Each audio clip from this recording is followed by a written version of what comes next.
It's a Freestyle Friday on Soccer's morning show. Soccer down here, John here, you there. We got a lot of newsy news this morning. And obviously we've got to get into the preview of Atlanta United Nashville. All of those things are on the table. Seriously, there's a lot of coaching stuff going on. There's a lot of financial stuff going on. But late last night, early this morning, depending on your perspective, this went down. And the winner is Brazil.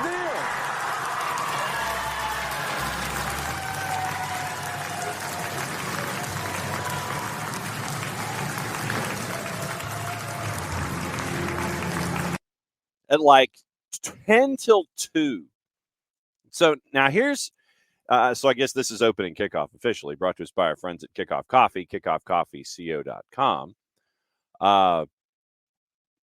And let me see, where's my QR code? There's my QR code. That's the QR code for those of you who are watching, however you're watching us this morning, on the YouTubes, on the Twitch, or on the 280-character app. Don't forget, with the QR code and you get into Kickoff Coffee, don't forget to use the code SoccerDownHere15. They take 15% off your purchase. Then they in turn take 10% reinvested into youth games, youth initiatives. Very, very cool stuff from our friends at Kickoff Coffee and kickoffcoffeeco.com. Like I said, I only want you to do one QR code at once. So, all right. So last night, this morning, as I pour my caffeine to get ready for everything,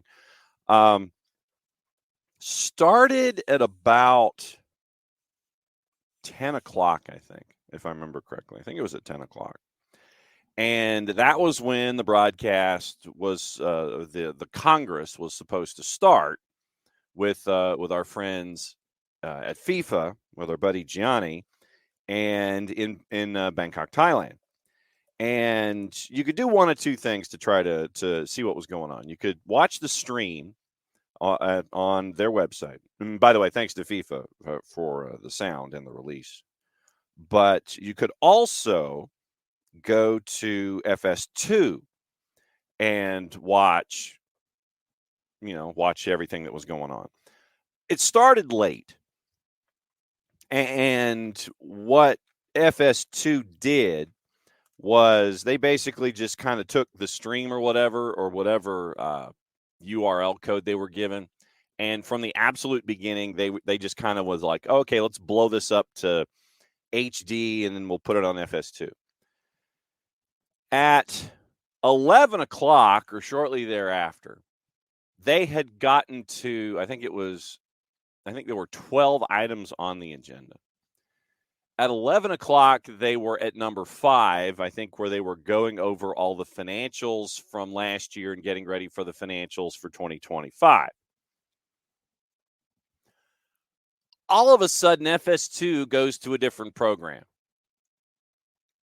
On the stream, it had been given we'd been given the inclination that maybe around 11:30, 11:45, somewhere in there, we'd have, or 12:30, we'd have the notification as to what was going on. So after the first hour on FS2 cuts away. They just would like doink, they hit a button, master control goes in a different direction, you start seeing syndicated programming. So I had to go to the stream to watch the rest of this. Gianni Infantino calls for a 5-minute coffee break, and it turned into like 20. And 12:30 turned into like 1:45 or 10 to 2 before they finally came up with the announcement of Brazil getting into the Women's World Cup game in 2027. And we talked about how the U.S. has deferred to 2031, and, it would have been a very, very crowded landscape for economics and advertisers and sponsorships and things like that. So probably the better play. But what we're supposed to be watching, the network turns away from it. You have to go to the stream. It takes a lot longer. Gee, who knew that an organizational conference would take longer than the actually appointed time that was listed on the website and on the stream and all those kinds of things. And, so 10 to 2 this morning Eastern time, you end up with a decision. So Brazil gets the 2027 World Cup, and now the race is on for 2031. So they meaning Brazil, they've got about 3 years now to get everything squared away for their bid. As natural as football. The bid book was titled that, Normalizing Women's Football in the Country, Breaking Down Existing Societal Prejudices and Barriers Around the Women's Game, as well as the literal environmental sustainability angle. They want to use the 2027 World Cup as a platform for environmental issues like climate and biodiversity protection. The bid book states, and this is from Meg Linehan at The Athletic, the bid book states multiple objectives for hosting the World Cup. Main ones are increasing participation in women's football across all levels, increasing engagement, and making it financially sustainable. One notable element of the plan for growth of the sport is a requirement that all clubs, all men's clubs, wishing to take part in high-level national continental competitions must now provide a structure for a women's team. The bid book does not get into structure, and if that means the women's team has to be fielded or what level of investment has to be guaranteed, but they have set targets with CONMEBOL to increase the number of women's teams in the country. Bid book openly addresses the fact Brazil banned women's football for a decade and centers the idea of normalizing the sport. Still some choices in the language of the bid book that show that it's going to be a large project. So the state of the game in Brazil. 1941, President of Brazil issued Decree 3199, which established the country's national sport council, but also prohibited women from participating in organized sports of any kind, including football. Took until 1979 to repeal it. Brazil's first selection of a women's national team happened in 86, only a year behind the USMNT's first matches in 85. Logistics. The bid for 2023, before eventually withdrawing the bid in 2020, citing COVID-19, financial impact. Original bid was planned for 8 host cities. This time around, Brazil is aiming for 10. Proposed, the 2027 tournament run from June 24th to July 25th. Federations also promised all major domestic tournaments and the top 2 tiers of both men's and women's pro leagues will all be suspended during that time. Ensures stadium and training sites will be free, but as the bid book also notes, quote, we can guarantee that all attention in the football ecosystem in Brazil will be focused on international competition. Included a proposed schedule: Belo Horizonte, Brasilia, Cuiabá, Fortaleza, Manaus. We talked about Manaus. Porto Alegre, Recife, Rio, Salvador, and Sao Paulo. Every stadium chosen was either built for the 2014 World Cup or refurbished at the time. We talked about Manaus basically being in the Amazon and being the one stadium that is detached from everybody else. Like literally, it is a flight of, I think it's a 3-hour flight from the coast into Manaus, into basically the Amazon rainforest. But Brazil, as of the bid book submission, does not plan to use the existing stadia to their full capacity. By reducing capacity, the CBF argues they can meet the average attendances expected for a Women's World Cup. This will allow us to increase or decrease capacities based on the final draw and future ticket sales requirements. Not only are they reducing, and this once again is Meg Linehan, not only are they reducing the gross capacity of each stadium, but the capacity is then reduced further for, quote, seat kills. So I guess they're treating it like a rock concert, like production holds. Seats that can't be sold because they're either obstructed or removed for VIP areas or media tribunes. 2027 net capacities. Belo Horizonte, 66,658. Mani Garrincha. So Belo Horizonte is basically going to be cut into a third. 66,658. Net capacity, 25,700. The Maracanã, understandably, is the one that's going to be holding the most. Traditionally holds 73,100. They're going to trim it to 66,100. So 7, they're going to trim it by 10%. But Belo Horizonte, as an example, goes from 66,500 to 25,700. Garrincha in Brasilia gets cut by 40%. Cuyaba gets cut in half. Fortaleza gets cut from 57.8 to 22.5. Manaus gets cut basically in half. Porto Alegre gets cut in half. Recife gets cut from 45,000 to 20,602. Salvador, Fonte Nova goes from 47 to 36, and Sao Paulo goes from 47 to 42, the Arena Corinthians. Bids also committed to providing free transport to and from stadiums for clients, including all spectators, by making agreements with responsible public transportation bodies and host cities. We have learned important lessons from the 2014 FIFA World Cup, and negotiations will take place to provide free transport to tournament fans as a key priority. Financials. Federation's investing an annual amount of approximately $25 million US in competitions and national teams. If every single ticket is sold across all categories, 1.7 million tickets total as planned now with the capacities we just talked about, that's about $55 million in revenue. They'll get another $29.5 million from hospitality packages, $1.5 million each in merchandise and food and beverage sales. Final piece of the $100 million estimate for competition-related revenues, $10 million in sponsorship. Last year, at the conclusion of the 2023 World Cup, Gianni Infantino said the tournament jointly hosted broke even by generating over $570 million.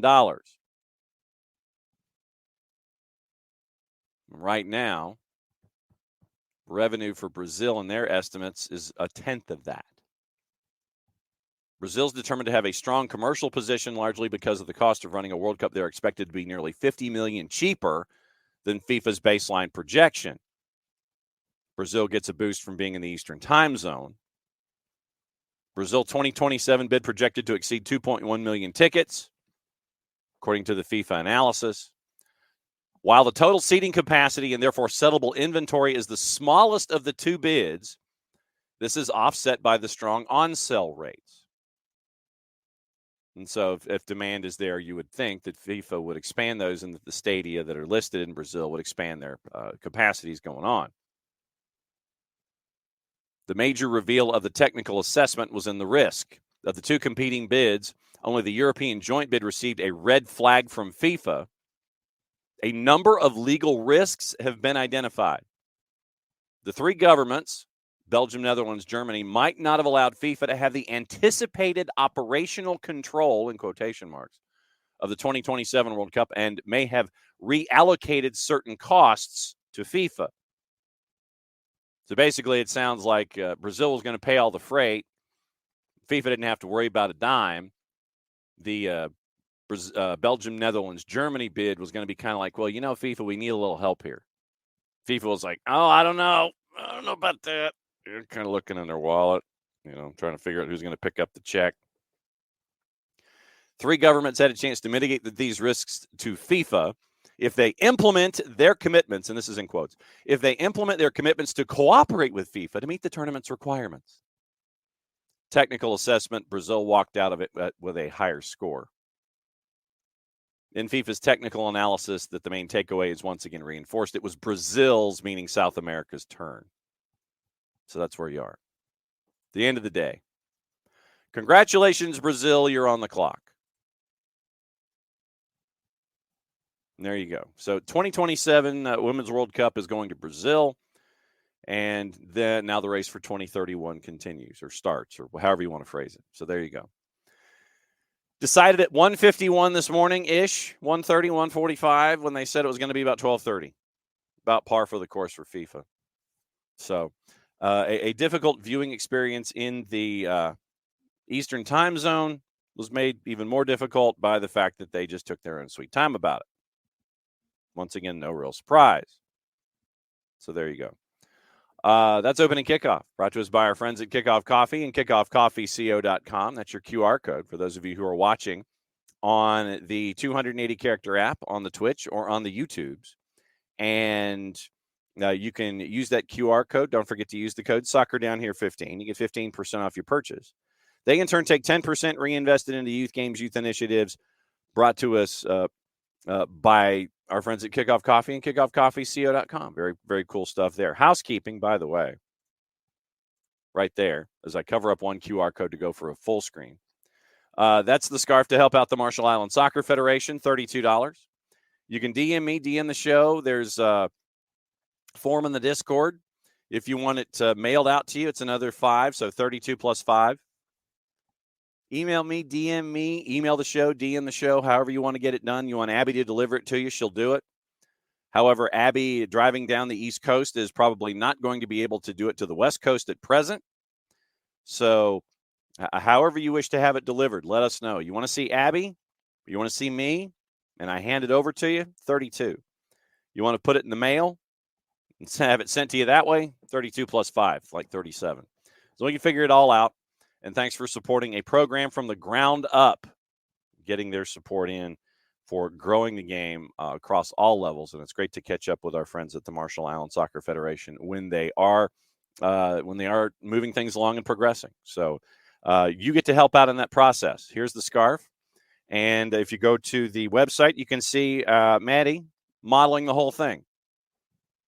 How'd you like to put that on your intern review? Yeah, I started I was a model for an international marketing campaign for a soccer federation.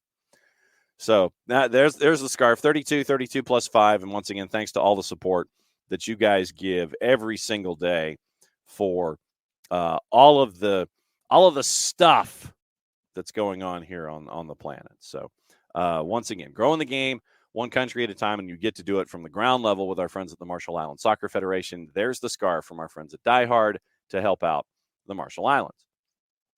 Unc, I thought that Abby put it in the Twitch pitch yesterday. So maybe go back. But tell you what, DM me, and we can figure it out. And at OSG Nelson on the Twitters, and we can figure it out. So, but like I said, you can email me, DM me, and we'll figure it out. But yeah, if you want to DM me, we can just get straight to the end of it. Delivery info, no payment info taken. Okay. Tell you what, well, and you can Venmo me. We'll do that. You can Venmo me. Money goes right to them anyway, so it's all good. And it literally rolls over. So tell you what, DM me after the show. You can we can Venmo or PayPal or whatever. We'll figure it out. So it'll be coming your way, and we'll figure it out. So however you like to do things electronically, we'll figure it out. So there you go. Thanks, and Unc, thanks for supporting the Marshall Islands Soccer Federation. So, all right. This morning we got a lot of newsy news, and obviously Unc has already put his thoughts in on Atlanta and Nashville. We got all the thoughts about Atlanta and Nashville that we have this morning. Let's see. We have David Wagner was sacked by Norwich after Norwich got blown out by Leeds yesterday. So they lose 4-0 in the playoff semi. David Wagner, less than 18 months in charge. David Wagner is out the door. Statement, a couple of sentences from Ben Napper, the sporting director. And so now they're going to be chasing after a new manager. So David Wagner is now on the market for anybody who is interested in David Wagner. Thomas Tuchel has confirmed that he is exiting Bayern Munich. Couldn't agree on terms, he says. Confirmed he's leaving at the end of the year. Agreed to part ways in February after the club lost 3 matches in a row, fell 8 points behind Bayer Leverkusen, running the Champions League semis. Along with the club's failure to secure a replacement for Tuchel, seemingly led to a change of heart among the club bosses. And this comes from our friends at the Agence France Presse. Tuchel confirmed he was in talks about continuing next season, but said he would leave after Saturday's final game against Hoffenheim. Couple of sentences, and Munich not winning the title for the first time in 11 years. So German media reported Tuchel wanted an extension until 26 should he agree to stay. The original deal was set to run until 25 before his exit. Tuchel said at the time he would have preferred to stay on, but the announcement kickstarted a fruitless search for a new boss. Alonso, Julian Nagelsmann, Ralf Rangnick, others had been approached. Tuchel said that Harry Kane was out of Saturday's match with Hoffenheim and had left Germany for treatment, struggling with a back injury, and had been a doubt ahead of the semifinal second leg against Real Madrid. Receiving treatment with his personal doctor. He's no longer here. He won't travel to Hoffenheim, quoting Tuchel. Kane's absence ends his slim chance of breaking Lewandowski's single-season Bundesliga scoring record. Kane has 36. The record's 41. Sané, Musiala, and Kane are not making the squad on the weekend. Tuchel said that Kim Eric Maxim, Choupo-Moting, Kingsley Coman, Serge Gnabry, Rafael Guerrero, and Sasha Bowie would also miss the match. Quote, it's a pretty long list. Duh. Yeah, Michael, Louisville. Louisville's been nuts this morning, and we ain't talking about Rossing either. There will be billable hours. I can guarantee you that right now. The tournament for the PGA, Scotty Scheffler's tee time has been pushed back to about 40 minutes from now. So I guess I probably should watch just to see what all the chaos is going to look like. And so, no, it is not there. So, okay. So now we have Steve Romines, a local attorney who has been hired on Scotty Scheffler's behalf. PGA. So let's see what happens. It's on the plus right now? That's weird. Okay.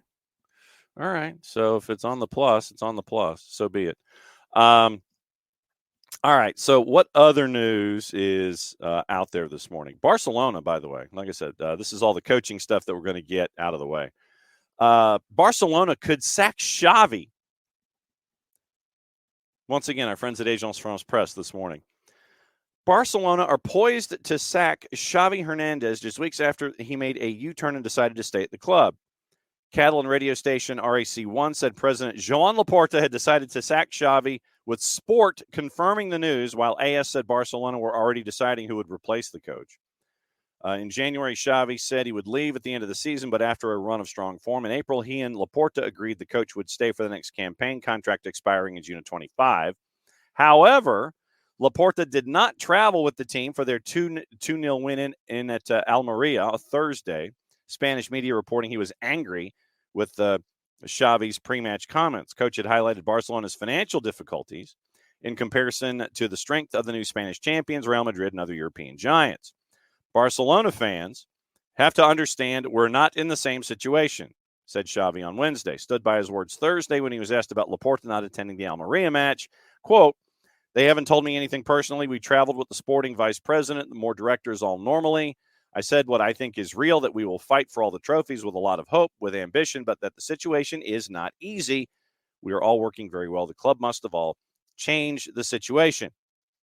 Laporta said back earlier in the season, glad Xavi would remain at the helmet. It was good for the stability of the club. A couple of sentences, and Xavi could be leaving.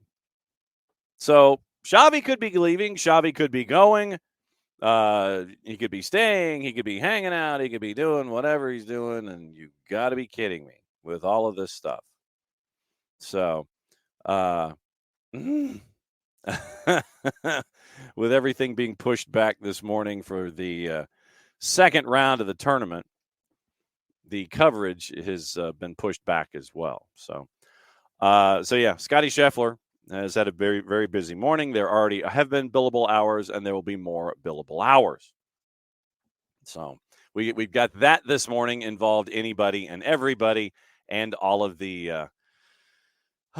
Yeah, I did not have any of this on the bingo card. I really did not. And his and Scheffler's tee time was pushed back till a little after 10 o'clock. They could do that.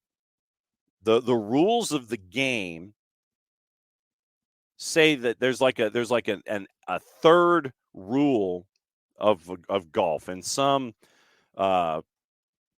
codicil and appendix, and like down in the section of sections, it's like, yeah, we can push a tee time back for extenuating circumstances, and I think this qualifies as an extenuating circumstance. So so you got all the stuff going on at Valhalla, and their times have all been pushed back as well. So it's been a fun morning that we've seen so far. 9:30, morning Alex, morning Unk, morning Dell. Bart is just naming coaches right now. Michael Head, morning. Our resident, one of our resident golfer dudes. Morning Abby. Abby can no longer go to Nashville. Public service announcement. She can no longer go to Nashville. She's got 2 tickets and a parking pass. 2 tickets and a parking pass. So I think Bart is trying to figure out if he can share, but first word is here. And Hutch is saying that Scotty Scheffler should wear a pair of handcuffs while teeing off his protest. Some folks are saying maybe he should just wear an all-orange outfit. Yeah, it's one of those mornings. It's one of those mornings, man. It is 9:30, which means it's one thing on a Friday. We get to catch up with our friends at Beyond Goals Mentoring. And for this one, we catch up with a dude wearing a lid.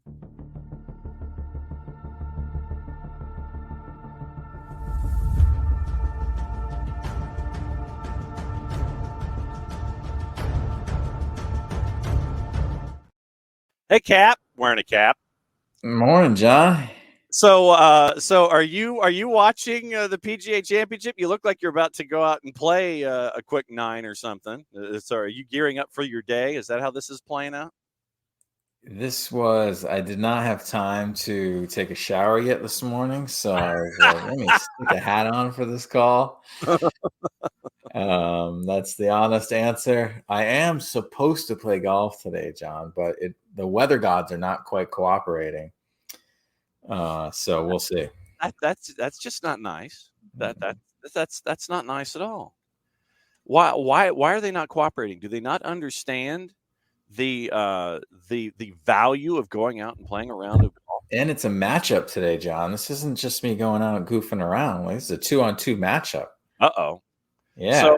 So are we allowed to say what this matchup allegedly is all about? It's part of a club tournament. It's kind of like throughout the year. It's a 2v2 type thing. You kind of win, you keep moving on. So we won our first round matchup. This is supposed to be our second round. Okay. But the rain does not help me, John, because I'm not a long hitter.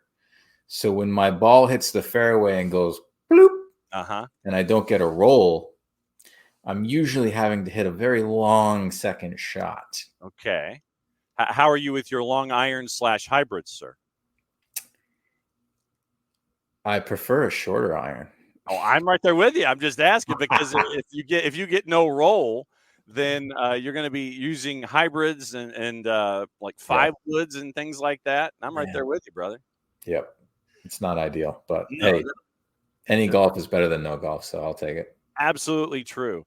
What I wanted to start off this morning with, and since we're on golf, I'll go ahead and get this one out of the way. Bart is asking, what's your best round of golf, and how do you think you do in handcuffs? That would be a struggle. I think it might help my putting game or something. I don't know. Keep the wrist nice and steady. Keep the wrists right there. Yeah. Best round, I think, is like an 84. Oh, cool. Yeah.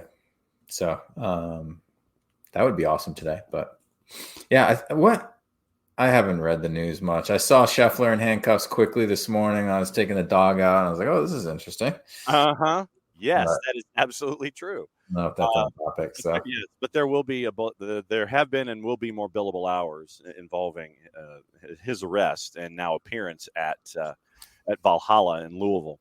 What I wanted to start off with you this morning, other than sharing golf stories, is about handling adversity, and I want to talk about it in the idea first off of an adult handling adversity, and then from a mentoring perspective, handling adversity and trying not to let it be quicksand, for lack of a better phrase.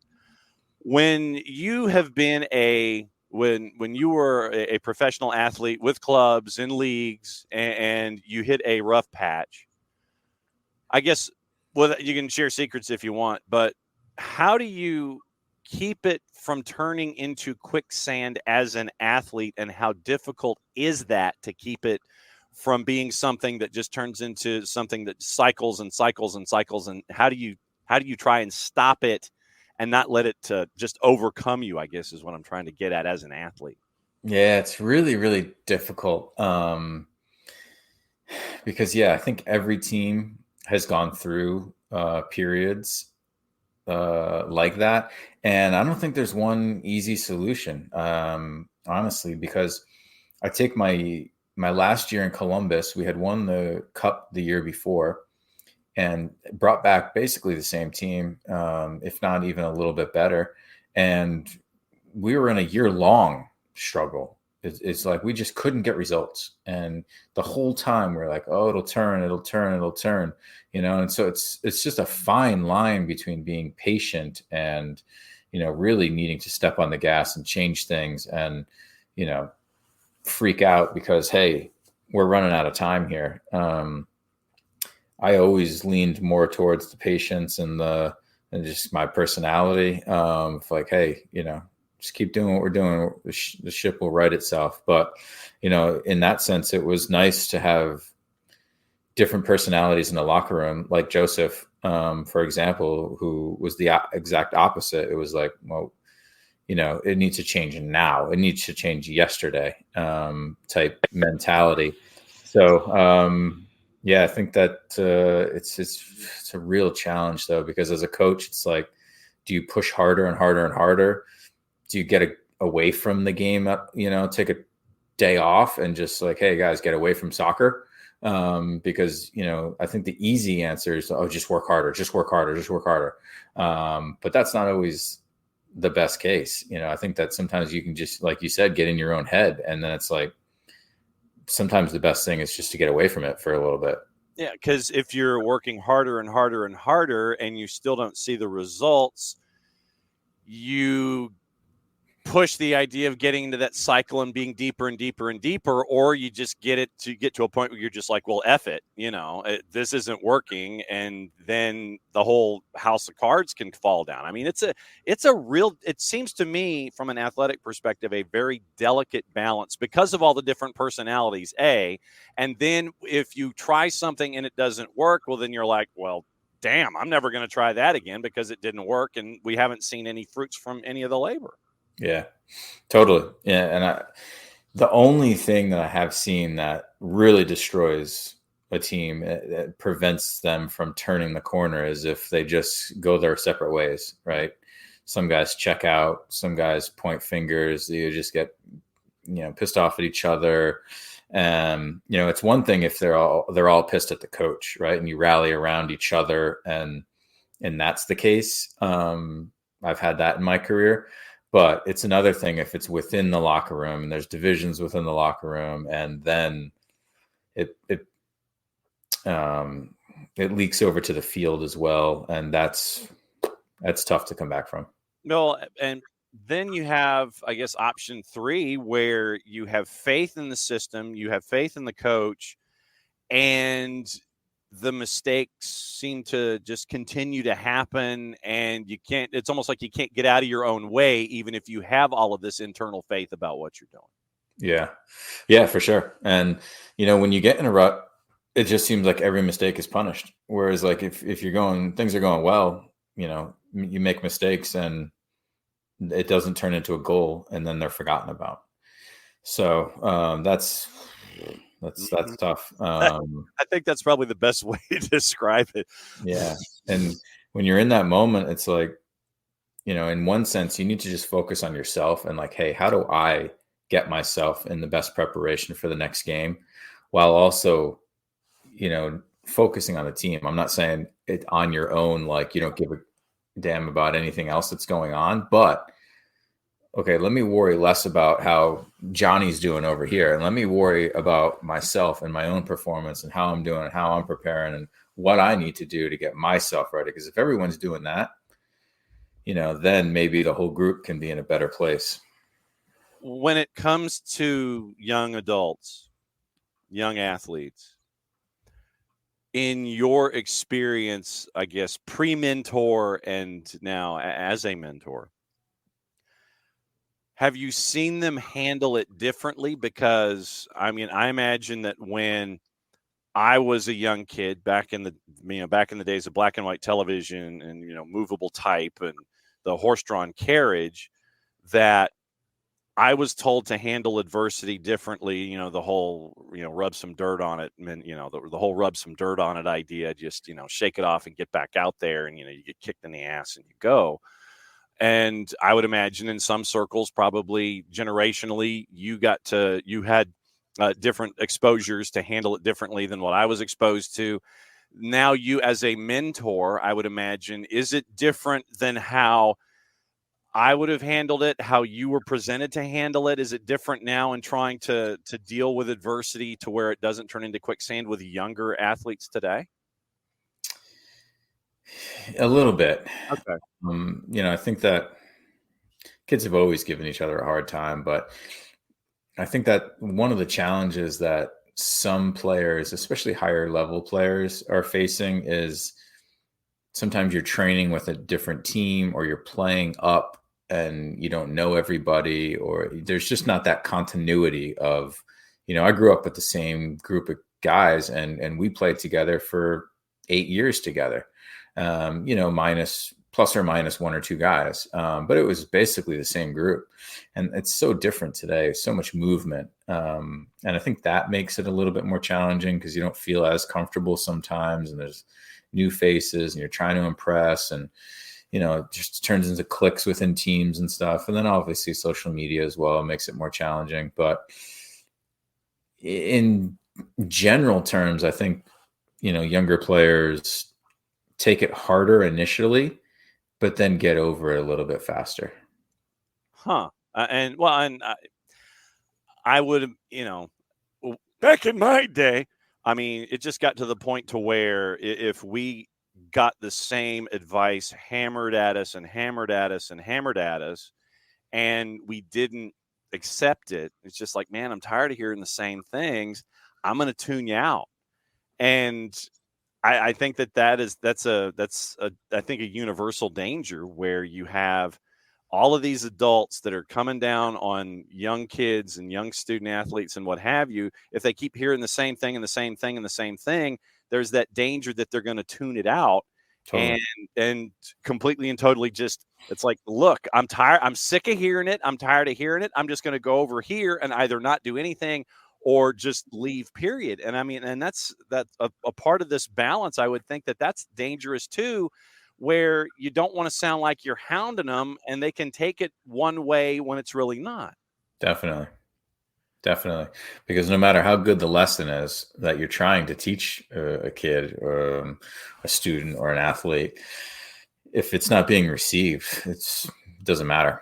Right. And so, that receiving part is so challenging, right? It's how do you deliver it? Because, you can always pin it on the kid for not listening or whatever. But, if it's a reoccurring thing, then, like Alex over there, maybe you need to look in the mirror. I'm not saying Alex does. I'd blame the goalkeeper always, for sure. Yes. But as far as delivering the message, maybe it's the messenger, right? And how you're delivering that message that needs to change. Oh, nothing like adult leagues to sit there and remind you. It's like, man, I don't know what the problem is. this universality of what's going on. It's like, man, I don't get it. Yeah, you need new shoes, probably. There you go. It's obviously it's the shoes money. It's not my golf game. It's the clubs that I have. It's got to be the clubs, and it's got to be the shoes.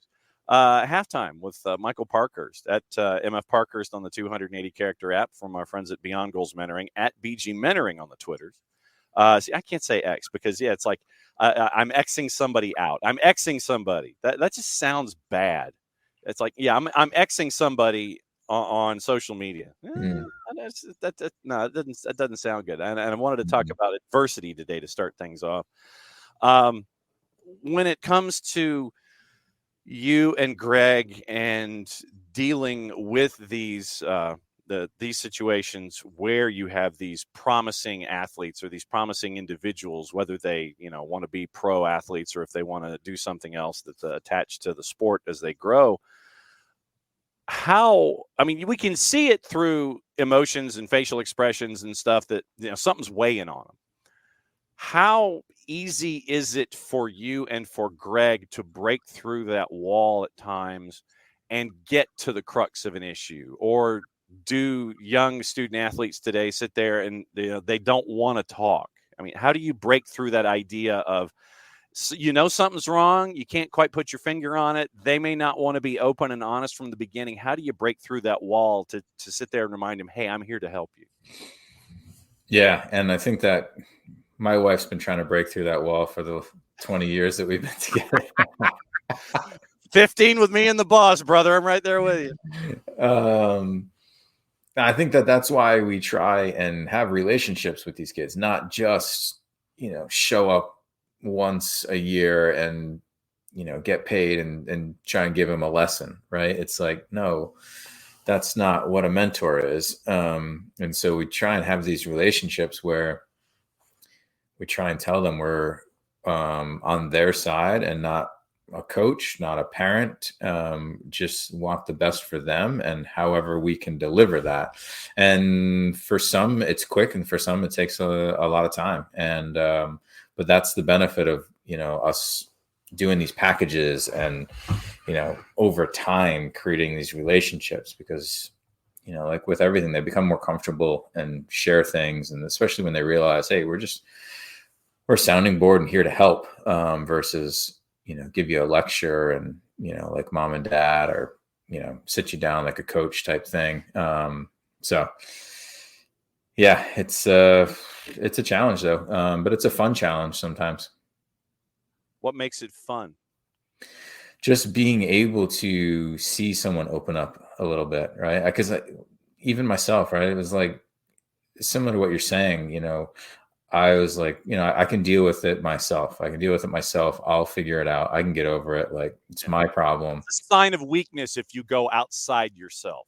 Yeah. And, so, and I've learned over time, I've gotten better, for sure. My wife's been a big part of that. But, I think that it definitely helps, to just be able to spitball things and talk to somebody. And so it's nice to be able to, crack those codes sometimes and figure out how to connect with a kid who doesn't want to open up at first, or doesn't feel comfortable, or doesn't see the benefit type thing. When was the last time that you got to crack that code, and what was the trigger that helped it get cracked, I guess is probably the best way to phrase it? Yeah, I worked with a young mentee probably 2 weeks ago-ish now, who was getting ready for a big tournament. It was a showcase, or I can't remember what it was, but they were struggling with the pressure and the anxiety leading up to it, and finally had told me that they were super nervous and just really wanted to do well. They weren't sure they were going to do well, type thing. And so we ended up having a great conversation and talking about it, and just helping them understand that we all feel that, and that's completely normal. I think that there's a false sense that being nervous and anxious about something is always a bad thing, and that the best don't feel that way, and it's just not true. And so helping them understand that they're not alone, and that we all feel that way, and you can still be like that and be confident. So it was a good conversation, because you can channel that energy and funnel it in a direction that you might not have anticipated was a direction you could take it. Because if you have this nervous energy, you have this anxiety or what have you, if you can figure out how to channel it and help it push you through whatever that issue is, I would think that that's part of it also, where instead of having it weigh on you, you use it as almost like a fulcrum, where you sit there and it's like, okay, instead of it weighing on me, I'm going to have it go outward and help it be the energy that I need to achieve whatever goal it is that I've got in mind. Yeah, exactly. We want to use that energy from the neck down, basically, right? We want to stay nice and free in the brain and calm in the brain. But yeah, you can use that energy to go out there and run all day and be excited about it, and have that energy out on the field. But yeah, just reversing the psychology of it, and understanding that we can still be confident even though we're nervous. Confidence isn't lacking fear, right? It's just that ability to deal with it when the time's necessary. When you were starting out as an athlete, who was the first person that reminded you that you could reverse that energy? I don't know. I never really talked about it.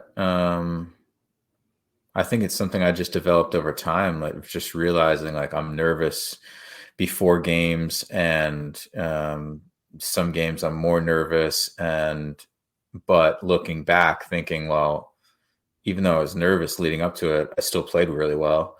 So I'm doing something right or it's fine or whatever. But I never really talked to anybody about being nervous or, the pros or cons of it or anything. I guess it was just self-talk. Yeah. So when you self-regulated when you were younger, who were those folks that you got to use as soundboards to help you channel things from the neck up to the neck down as you went into college and professional elements and things like that? Who are those folks that helped you separate things and have it go outbound? Yeah, Or were you still the same kind of guy that did it yourself? mostly. I mostly was, because even in high school, I was down at IMG, so away from family, and lived with a good buddy of mine, but we didn't have those types of conversations. So yeah, just mostly myself. In high school we did work with a sports psychologist who was really good. I really enjoyed and learned a lot from him. So definitely some of those conversations helped. Even in a group setting. So I think that was probably the first time where I started thinking about the mental side of the game without actually analyzing it.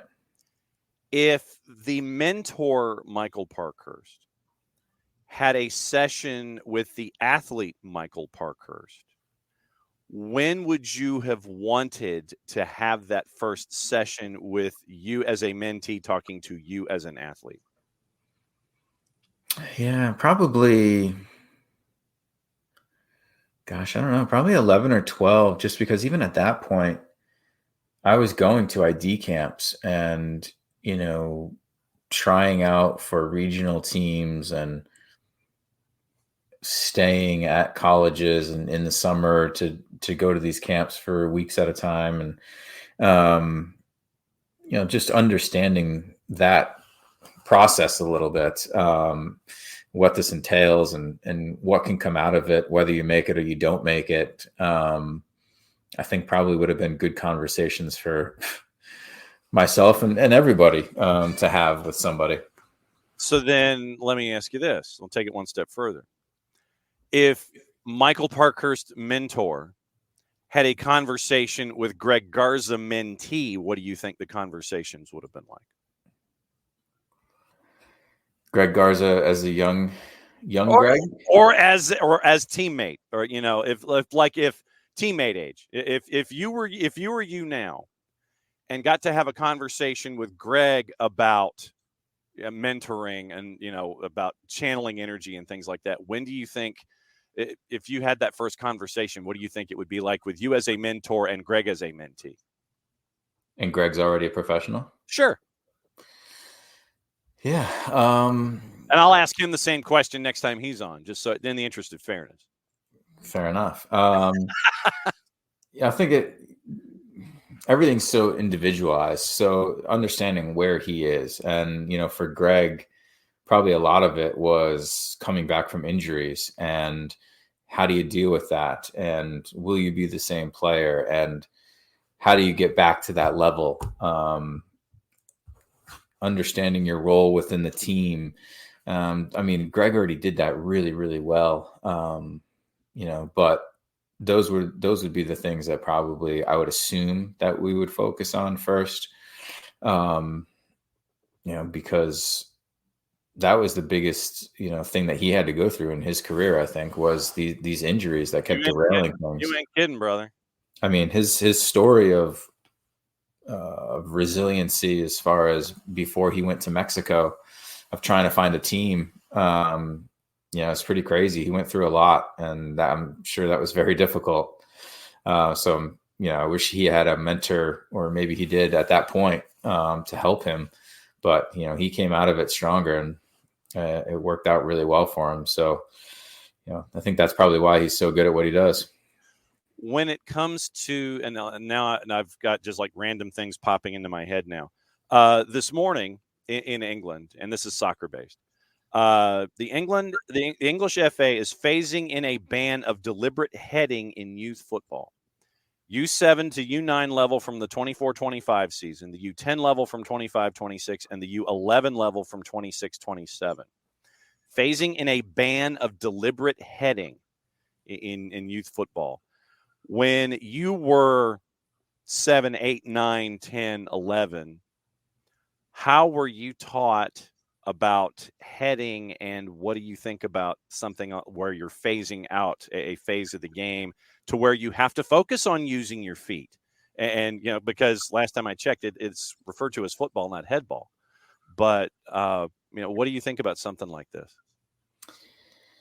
Yeah, I think there's people a lot smarter than me that are saying, hey, this is of benefit to these kids that are going to grow up, and most of them aren't going to play soccer professionally and end up making money from it. So why should we put them in a position to have potentially long-term issues from heading a soccer ball? Mm-hmm. So I think for me, it makes sense. It's not a big part of the game, especially when you're young. Yeah. It's a big part of the game when you're a professional, don't get me wrong, but it's not a big part of the game when you're young. It's not that important, I don't think. So I'm all for it. I don't remember anybody teaching me how to head a ball. Maybe that's why I was so bad at heading a ball, John.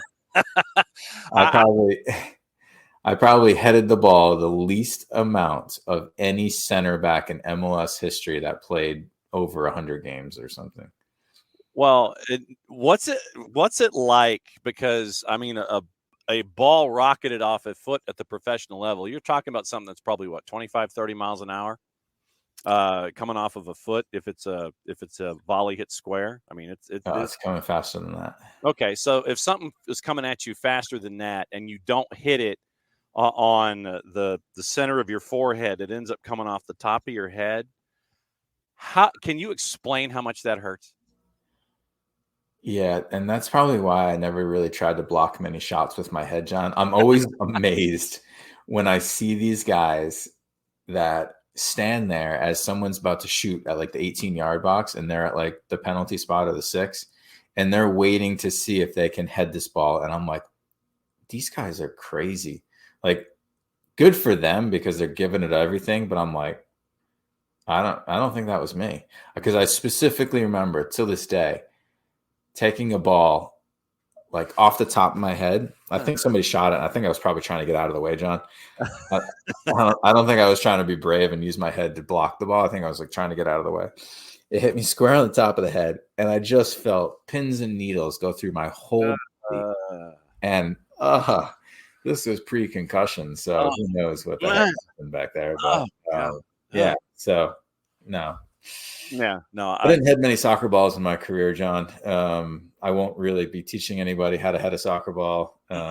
You can find better advice than from me.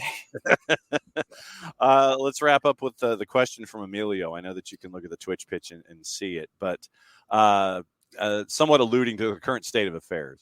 Can you not be receiving the message through no fault of anyone, but still be in support of the messenger? Yeah, I think so. I think that you can still like a coach or a teacher or something because they're a good human being, and that they want well for you.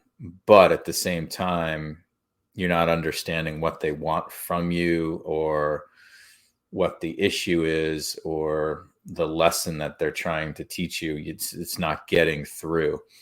And I think that, if it's a good relationship, you're able to tell that person, hey, I don't understand, or we need more here.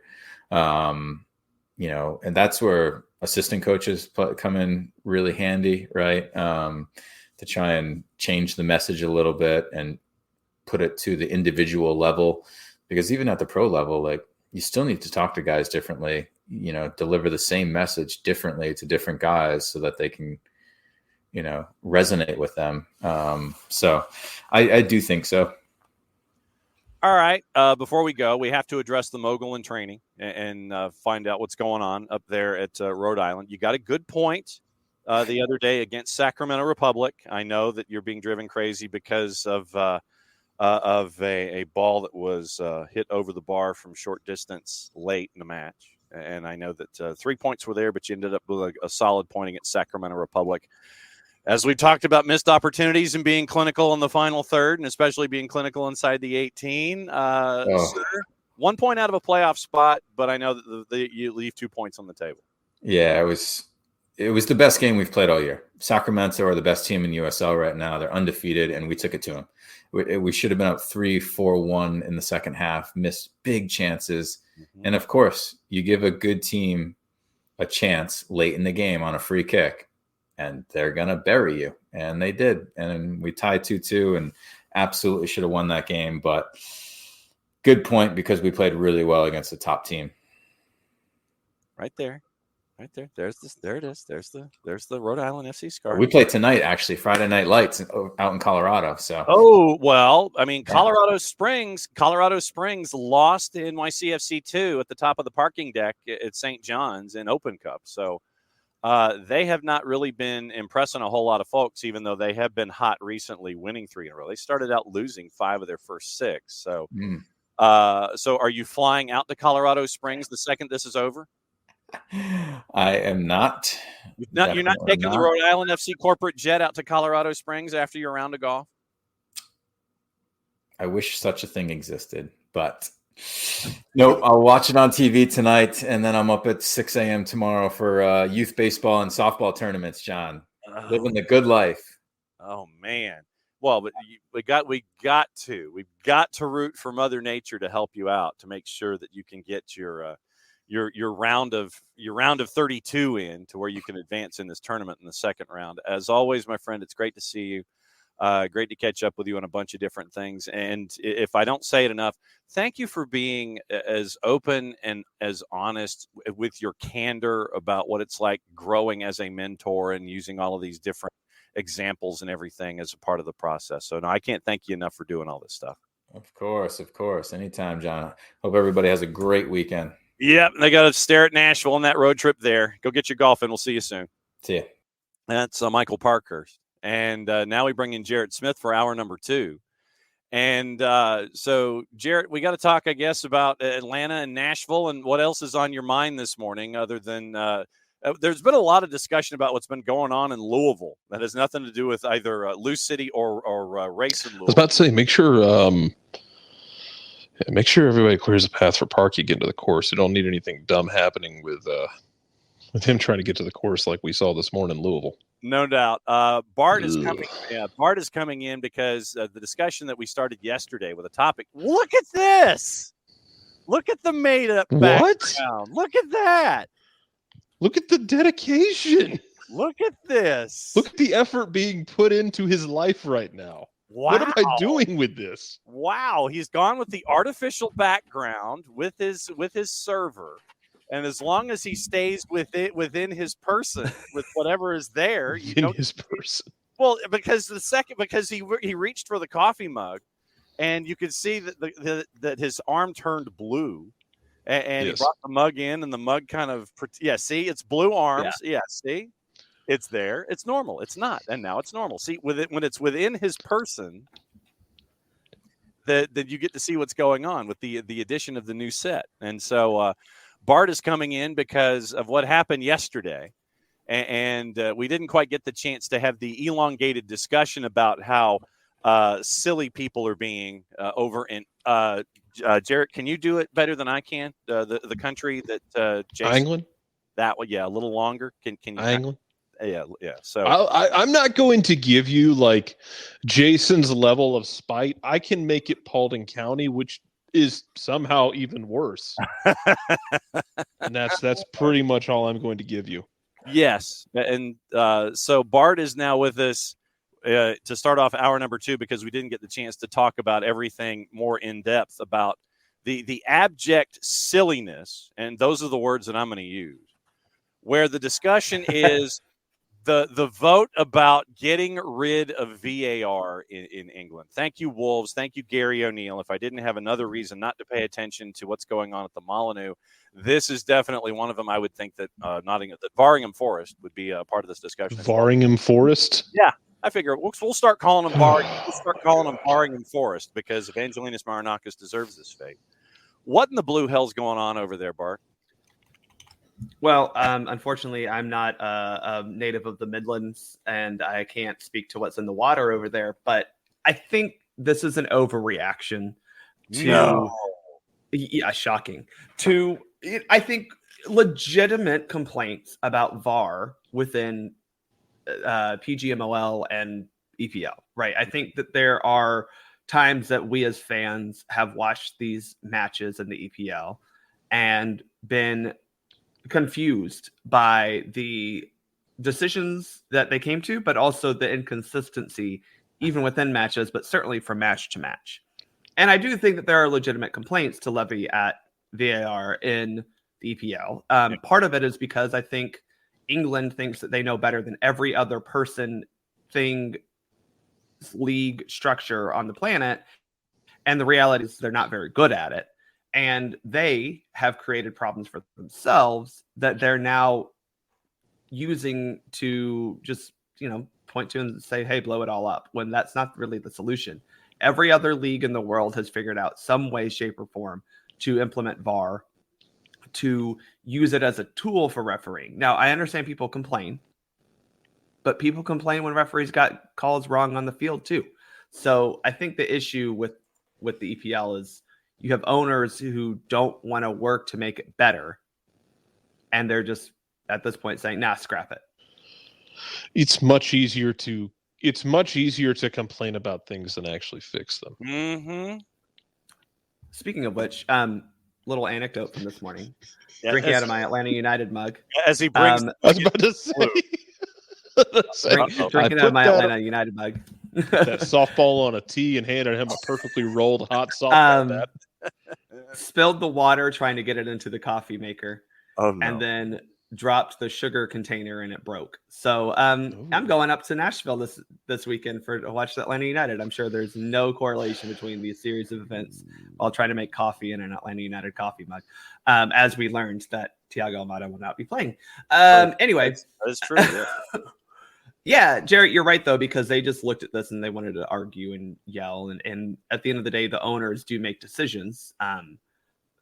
But I think what they're making a decision on is misguided at best, and probably just out of anger, because every single person has been slighted by VAR. So that means it's working.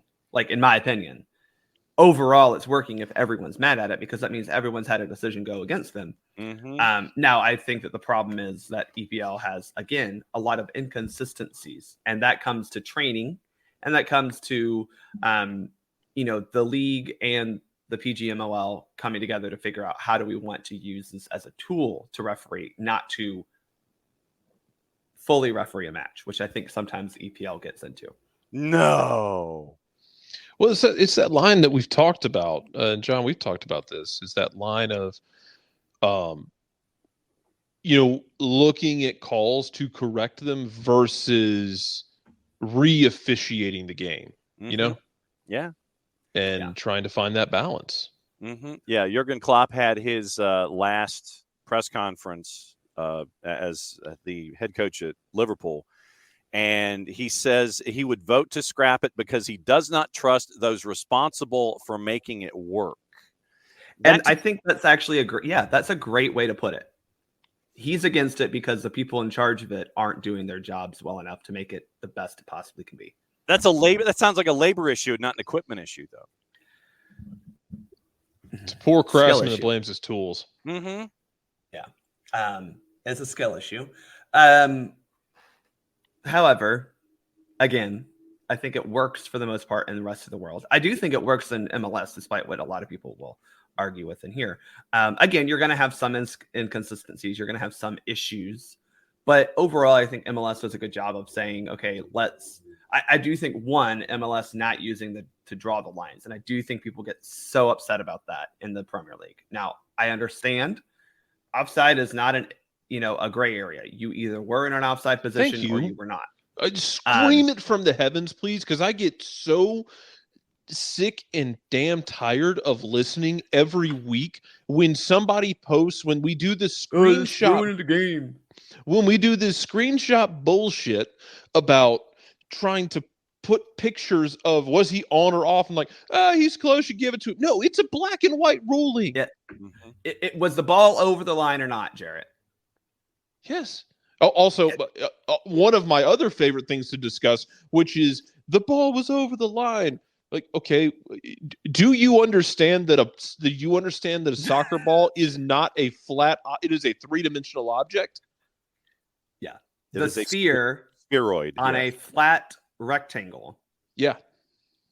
But no, Jarrett, I mean, I think that's the issue is like specifically, I think people get most mad about the offside stuff because they look at it and go, well, it's close. How do you call him off? It's like, well, he was off. The rule He was off because it's a black and white ruling. If you have a problem with it, change the rule. Don't change VAR. And the problem with now we could go into a rabbit hole, but I just want to address the VAR. It's an entirely different kettle of fish. I think legitimately, I don't love drawing the lines because I think it's hard for me to say, yes, at this exact point, the ball was kicked, which I do think there are legitimate criticisms on frame rate and all that kind of stuff. Yeah. But I do think that the idea of if you can't tell if he's offside or onside from the naked eye, I'm kind of okay with that, right? I think most leagues get that.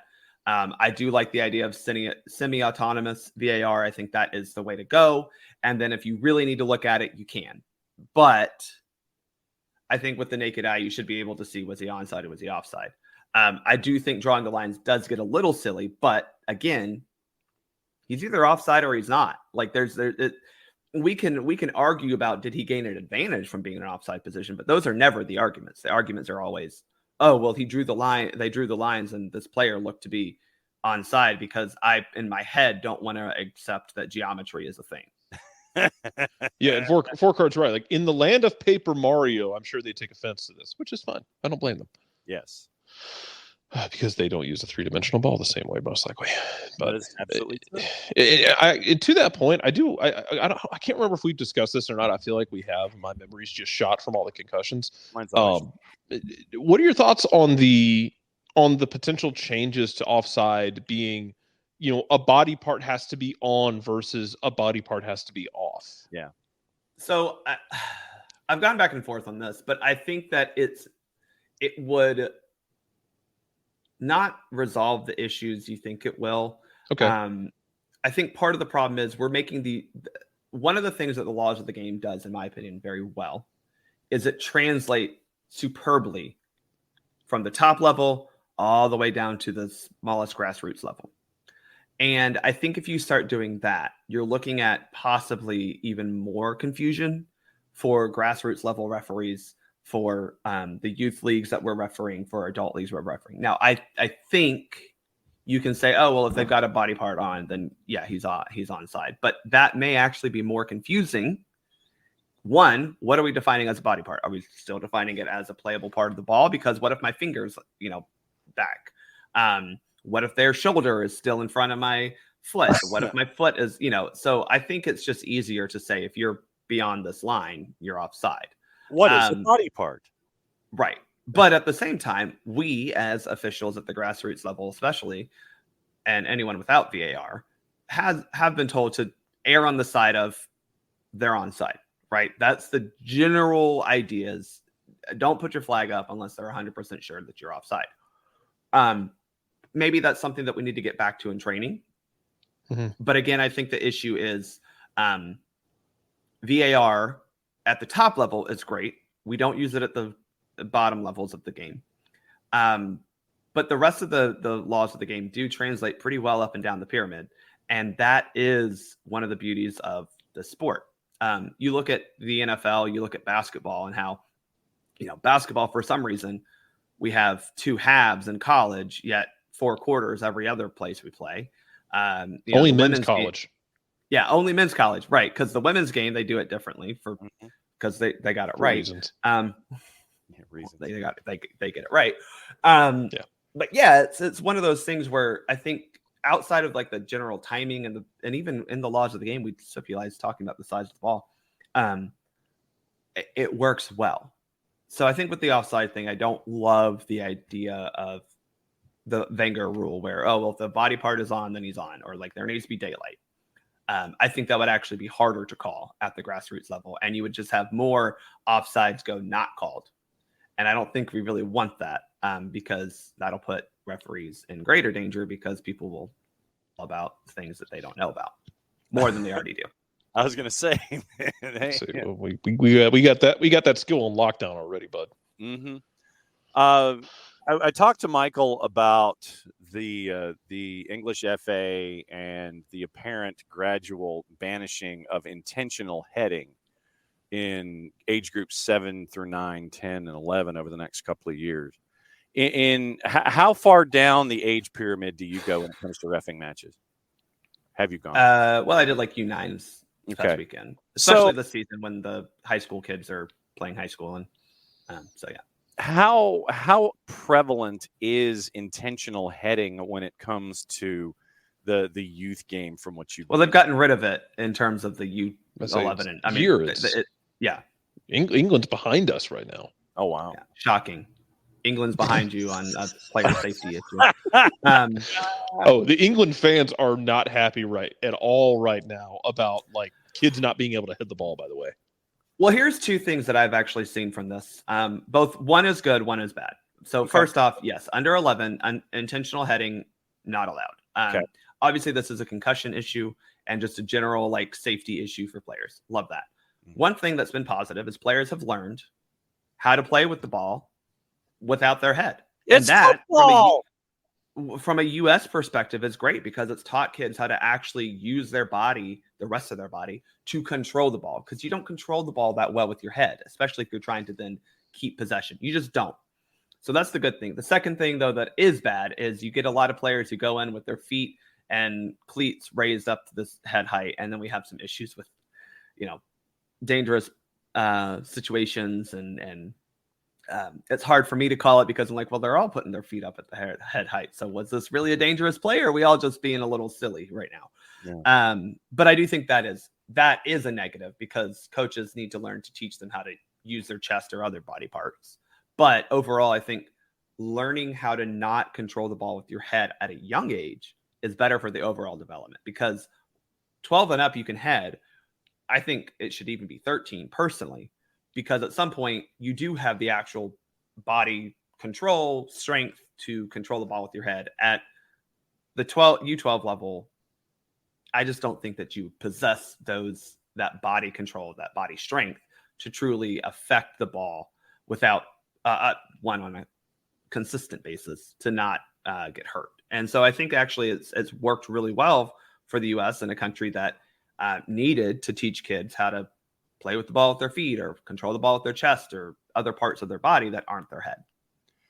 Since we have you, and I know that we kind of bounce around all over the place, and we've gone through reffing down here, and we've gone through a couple of other things.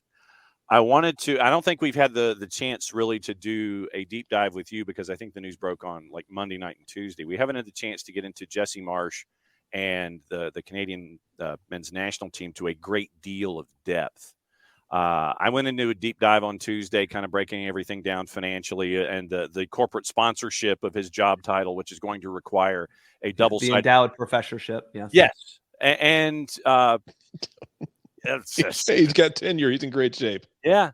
Apparently now he has gone public, at least, and has mentioned that he felt aggrieved over the U.S. search. And I don't want to take anything away from SoccerForUSPod if you go in this direction. We haven't talked about this. It may come up on the next episode, but we're hopefully getting into actual things that matter. So let's talk about this one now. Yeah, so unhappy with his treatment in the USMNT coaching search.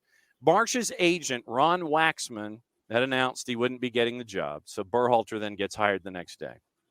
And then he says in the Call It What You Want podcast, my respect for U.S. soccer is big, but I went through a process with him, right? And I'm not going to go into it, but I wasn't treated very well in the process. So he says he's not going to go into it, and then he gets into it. But I wasn't treated very well in the process. And so whatever, man. That's in the past now. The minute it was done, I was like, okay, I'm moving forward, and I'm going to figure out what's right for me. It motivated me again to find the right people. And so now I just want to talk about Canada because I'm excited. I feel like it's a fan base and a player pool and a nation that resonates with me. I've worked there before. I know a lot of the people involved. It resonated really well with you before. Oh, brother. So I think the only thing is Jesse setting his driver's license on fire at the Peace Bridge and launching it into Niagara Falls at this point. I think obviously USMNT Twitter grabbed a hold of this because US Soccer does nothing wrong or right ever, and everything about them is evil and corrupt. Look, Jesse Marsch didn't get a job, and how many of us have gone through multiple rounds of interview process, maybe even reached the final round of interviews that you knew of and didn't get a job? Well, no, you don't think highly of that organization anymore, and you feel wronged. I will speak from experience as someone who has been laid off multiple times and had to go through multiple rounds of interviews with companies. That said, it's possible that they did not treat him well. I don't know why they wouldn't, because he met most of the criteria they wanted, right? Yeah. He was an American. He was a successful MLS coach. He has European coaching history. So the conspiracy is obviously that they just wanted Berhalter again, which is no secret that they were going to probably rehire Greg Berhalter had the thing not come out by the man and woman who apparently want to control every part of their kids' lives, including sending him to a club that doesn't really actually want him, so he doesn't play.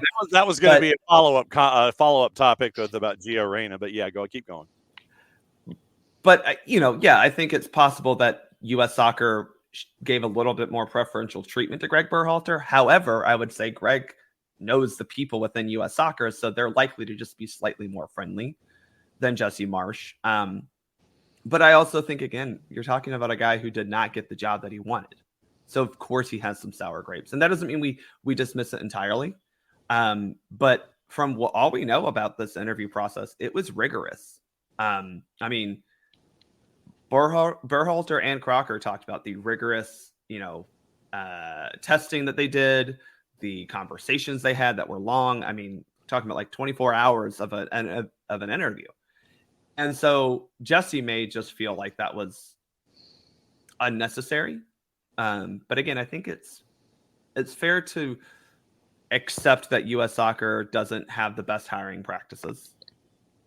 I mean, we got Greg Berhalter the first time for not great reasons. But it's also, you have to understand that this is a man talking from a position of not getting the job he wanted. And as much as I think people want to latch onto this, you have to understand. One, also, he didn't let go. Like, Homeboy was talking about U.S. Soccer, Greg Berhalter, and players multiple times, months after he didn't get that job. He could not get their names out of their mouth. Now, yes, he's a pundit. That's his job. But the way he was talking about it, the tone he was using was very much a man aggrieved. Much like Scotty Scheffler, we'll talk about Louisville City's police department in the coming months, I'm sure. Or the gentlemen who are getting billable hours. Taxpayers are about to have to pay a lot of money in a future lawsuit. Oh boy! Louisville Police Department have always been upstanding and by the book officers. I'm sure we've never had any problems with them before in the recent history. Search is Louisville Police Department. Can't imagine. No. The other topic I wanted to get into you with is we do the Soccer for US / Reffing Down Here potpourri on a Friday before we get into the weekend whip around. I know this will shock folks, but involving the discussion with Gio Reyna, both Dortmund and Reyna's former agency, Wasserman Media Group, were not initially in favor of sending Reyna to England. Was anyone? But Reyna's agent was. But Reyna's father, former U.S. international Claudio Reyna, was a strong advocate of the deal, according to a source close to Forrest. There was some logic underpinning the choice, according to the four-letter. Nuno was thought to be an ally in the move. The manager and Gio Reyna share the same agent, Jorge Mendes. And one of the reasons the player picked Forrest ahead of interest from Marseille, Sevilla, or Wolves was because of Nuno's presence at the club. Well, look, yes, I think it's fair to say that Nuno is probably a good coach that Gio could learn under. I think that's fair to say. Jarrett, I don't follow Nottingham all that closely after they Neither do I. Once they decided Matt Turner wasn't good enough for them, and then their new guy also sucked. I haven't really paid much attention to Nottingham Forest transfer practices because clearly they don't know what the hell they're doing. They've dropped $250 million on 40+ players. The idea for Nottingham Forest is for Evangelinos Marinakis to throw money at a problem. Which now he's trying to build a new city ground outside of the existing one. Anyway, Homeboy is just a rich boy who likes to throw money around. It's basically Todd Bowley, but Todd has a better club. The problem here is Todd Bowley with better marketing. Well, because he's not American. Yeah. Hey, listen, the Greeks have always been great with their money. The problem here with Gio is that Nottingham just didn't need him, right? And I think that was the biggest issue with this move. Isn't in singularity Nottingham Forest or playing for Nuno, because both of those things are good. Like, fine, you want to go play in the Premier League? I think he has the skills to do it for the most part. He went to a club that didn't need him, and that was silly. I do actually think that Marseille, Lyon, Nice, one of those clubs that are pushing European competition. Some of them are in European competition. I think those would be better suited for him. A league that is still attacking minded, but not super physical. Not like the Premier League, which thinks that the only way to win a soccer game sometimes is to knock someone. But he just picked the wrong situation. And it's clear that his dad wanted him to go there, so he went there. And the problem that I keep running into is, Claudio, man, your son is an adult. At some point, you've got to let him make decisions, and you've got to back out and let actual professionals do their job. You're not a professional agent. You're not a professional scout anymore. Let them do their job and stop trying to tell your kid where and how to play. 10 appearances, 2 starts, 231 minutes played, 1 assist. And one of those appearances was a 71-minute start. So 9 appearances, 1 start, 160 minutes otherwise for Gio Reyna in his season overview with Nottingham Forest. So that's what he's not doing at Nottingham Forest. And I think the frustrating part is, had he stayed at Dortmund, 1, he'd be on a plane to London soon. 2 weeks? 2, I don't think that his stat line would have been much different, but I think the consistency of club would have helped. I think everyone has issues with Edin Terzic. He seems to not be able. I mean, he choked the title away last year, and then this year he's sitting in 5th, 6th, so possibly looking out at not making a European run unless they win in 2 weeks. But Dortmund is a better club right now than Nottingham Forest, and there's better chances for him to play right now than at Nottingham Forest, even though we know that he wasn't getting a whole lot of love and attention at Dortmund. I just think he made the wrong decision, and clearly his dad was part of that, and that's really bad from Claudio, who seems to have a know-it-all attitude that doesn't really translate to actual success. Mm-hmm. Noted travel dad, Claudio Reyna. as Bart reaches for his mug and looks off camera. Well, here's the thing is because I agree with Bart. I also, at some point, I also need. Oh, thank you, Pixel. That's right. They're in 5th. So I forgot Germany got that extra spot because better results than England. Shocking. Yes, that is true.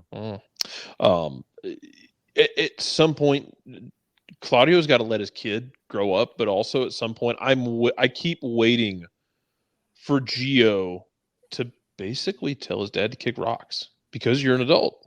And at some point, you can't wait for your dad to make the right decision. You cannot constantly wait for your dad to make the right decision when he's repeatedly showing you that he will not make the right decision for your well-being. You're going to have to do it for yourself. And that's a hard thing to do, I know. But you're going to have to make the right decision for you. When you got a dad that's you got a helicopter dad like that Claudio seems to be. That's where we are. What's the latest with Soccer for USPod? I will have an episode recording to you soon after I get off of here. Okay. Would you like to tease the content, sir? Sure. So we are talking depth charts and Copa America roster, and how there are differences in a straight up depth chart and building a roster.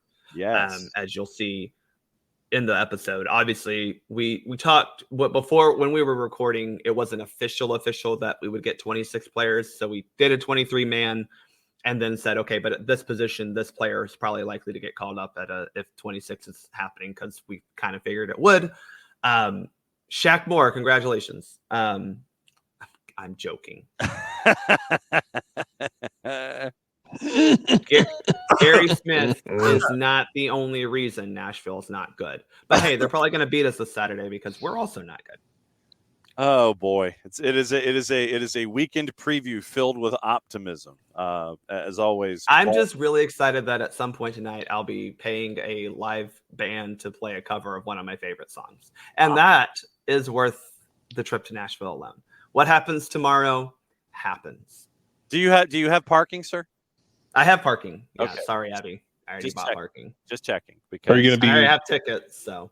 Are you going to be doing wind sprints around the track while you wait for parking to empty out? Oh, yeah. Jarrett, I have so many thoughts about this stadium after being there like multiple times for multiple different teams. Yeah. And I just have to say, the stadium itself is fine. It is nothing special. I think the steepness is cute. Whatever. Good for y'all. Your concessions are terrible and overpriced. Overpriced is way overpriced. $90,000 for a hot dog. And not that good. I get better food in Mercedes-Benz Stadium for for less. Yeah. Half the price. Absolutely. So there's that. The stadium itself, I remember, and we may get this issue again on Saturday, 2-3 years ago, when we had the thunderstorms and there was rain coming down inside the stadium of a supposedly enclosed roof stadium.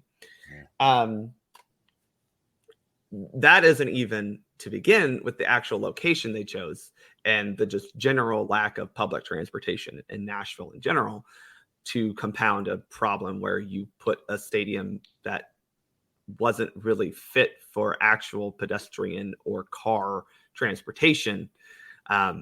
It's not a good stadium, but somehow they keep getting U.S. national team games.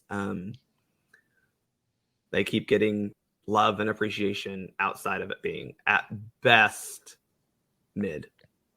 And this location itself sucks. I'll just say this: Orlando City Stadium 1,000 times better, because that's going to make some people in this comment thread. Don't they have an Applebee's nearby too? Well, they're walkable to downtown. It's a mile to the downtown area of, like, it's on Church Street. You walk a mile east, you're Bar Central. How did Nashville not build a stadium that's not walkable to their freaking bars? The dumbest. And now we're building a brand new football stadium across the bridge. And they just anyway. As always, my friend, thanks for answering the bat signal. It's always great to get your insights about anything and everything across the board, especially since very few of us wear a shirt that is of a different color than the two teams participating on a daily basis and get to control. Hey, sometimes in MLS it's the same color. That's true. Yes, that is. And this is something I've had a conversation with multiple assigners who kind of get a little picky that, like, I'm wearing a green shirt and the U12 goalkeeper is also in green. And I'm like, well, one, I hope my AR can tell the difference between a 35-year-old man and a U12 girl. But, also, good luck. Also, in MLS, multiple times the goalkeeper is wearing a light blue, and the ref's also in light blue. They're like, well, don't you think you'll be close enough? No, I guarantee I will not be close enough to the goalkeeper for them to I guarantee.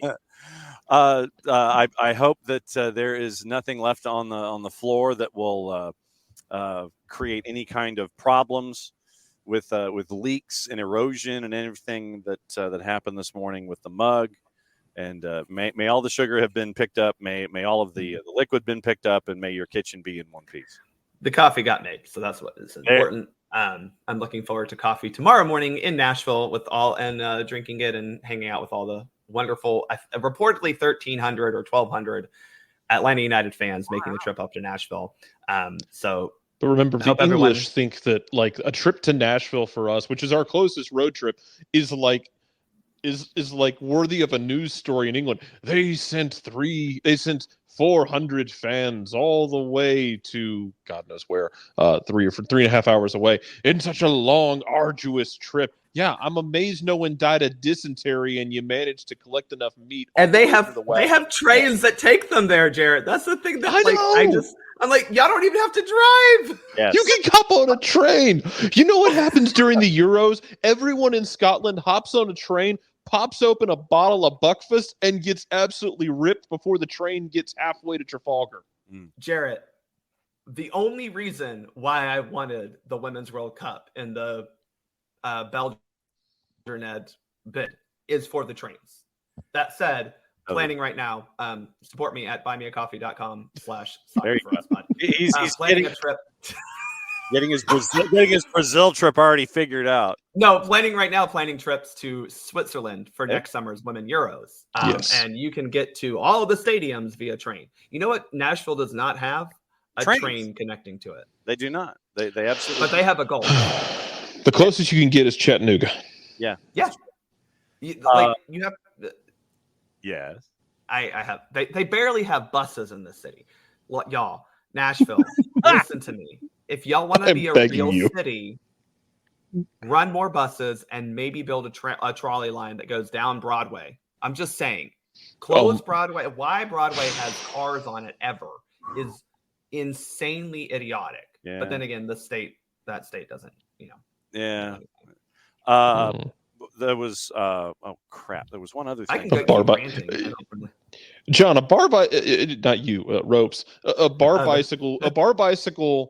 The fact that we don't have multiple fatalities from bar bicycles, on Broadway is nothing short of a minor miracle every single year. Yep. Michael, you can take a train to Chattanooga. Yeah. Track 29 goes up there. Yeah. Bart, keep everybody in there, the supporters. Keep the 17s there after the match because the unified match is going on also after the match on tomorrow. You heard it, y'all. Unified match after that also will help you with traffic. Yes. You won't have to go sit in the the dilapidated racetrack and just stare off into the distance. Yeah, you can take laps on the quarter-mile oval, but that to kill some time. But you've got a unified match between Atlanta United's unified and Nashville's unified squad. That is going to be. And then you can tune in on the Soccer Down Here network while you're driving home, if you're doing it like I am, and listen to the wonderful call of the Atlanta United 2s versus Huntsville City Trash Panda Rocket people. Well, it's going to be. Yeah, that's about right. Because the thing is that tomorrow is the Atlanta United Equinox. I start the broadcast day off at 9 a.m. with the academy academy match at the Children's Healthcare of Atlanta training ground. So that's at 9 o'clock, and I think it's on the YouTube's at atlutd.com's YouTube channel. Then it's the match at Nashville at Geodis. Then it's the unified match, and I think Maddie and Jason are on that call. And then they drive to Huntsville to do the match with the 2s in Hunt City on the network. So four matches, one day, Atlanta United, combination of Atlanta United and the SDH network. We're nuts. Listen, shout out to everyone who actually does real work on this network. They are true heroes.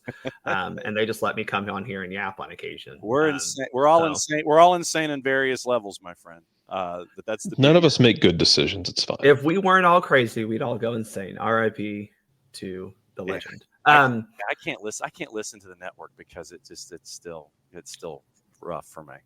And the new Zach Brown McAnally song, I can't listen to it. I can't. I literally can't. I don't. Zach Brown he tried to take over the Jimmy Buffett thing. Well, Kenny Chesney tried. Kenny Chesney was trying, and by the way, they're in town since like the early 2000s. Yeah.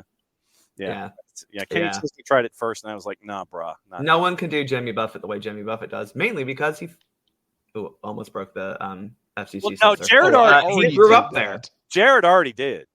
He grew up there. You can't artificially talk about Gulf Coast culture if you didn't grow up in Mississauga, Mississippi. Correct. Yeah, there's a certain grew up on the Gulf Coast. Mm-hmm. He is a pirate. Yes. Kenny Chesney just sleeps in a lawn chair on the beach because he got too drunk. That's not the same, but that's not the same. Hey, it took a lot of work to get that business degree from UT. Yes, it did. Where he can do whatever damn SEC documentary he now wants. But this is so years ago we went and did the SEC Women's Soccer Championship in Orange Beach in like November. Yes. Orange Beach in November Yes. looks like Fallout. There's like 8 It's- people there. Yes. One, it's Alabama, so that Yes. alone is a strike against it. No offense to your other half, John. Yes.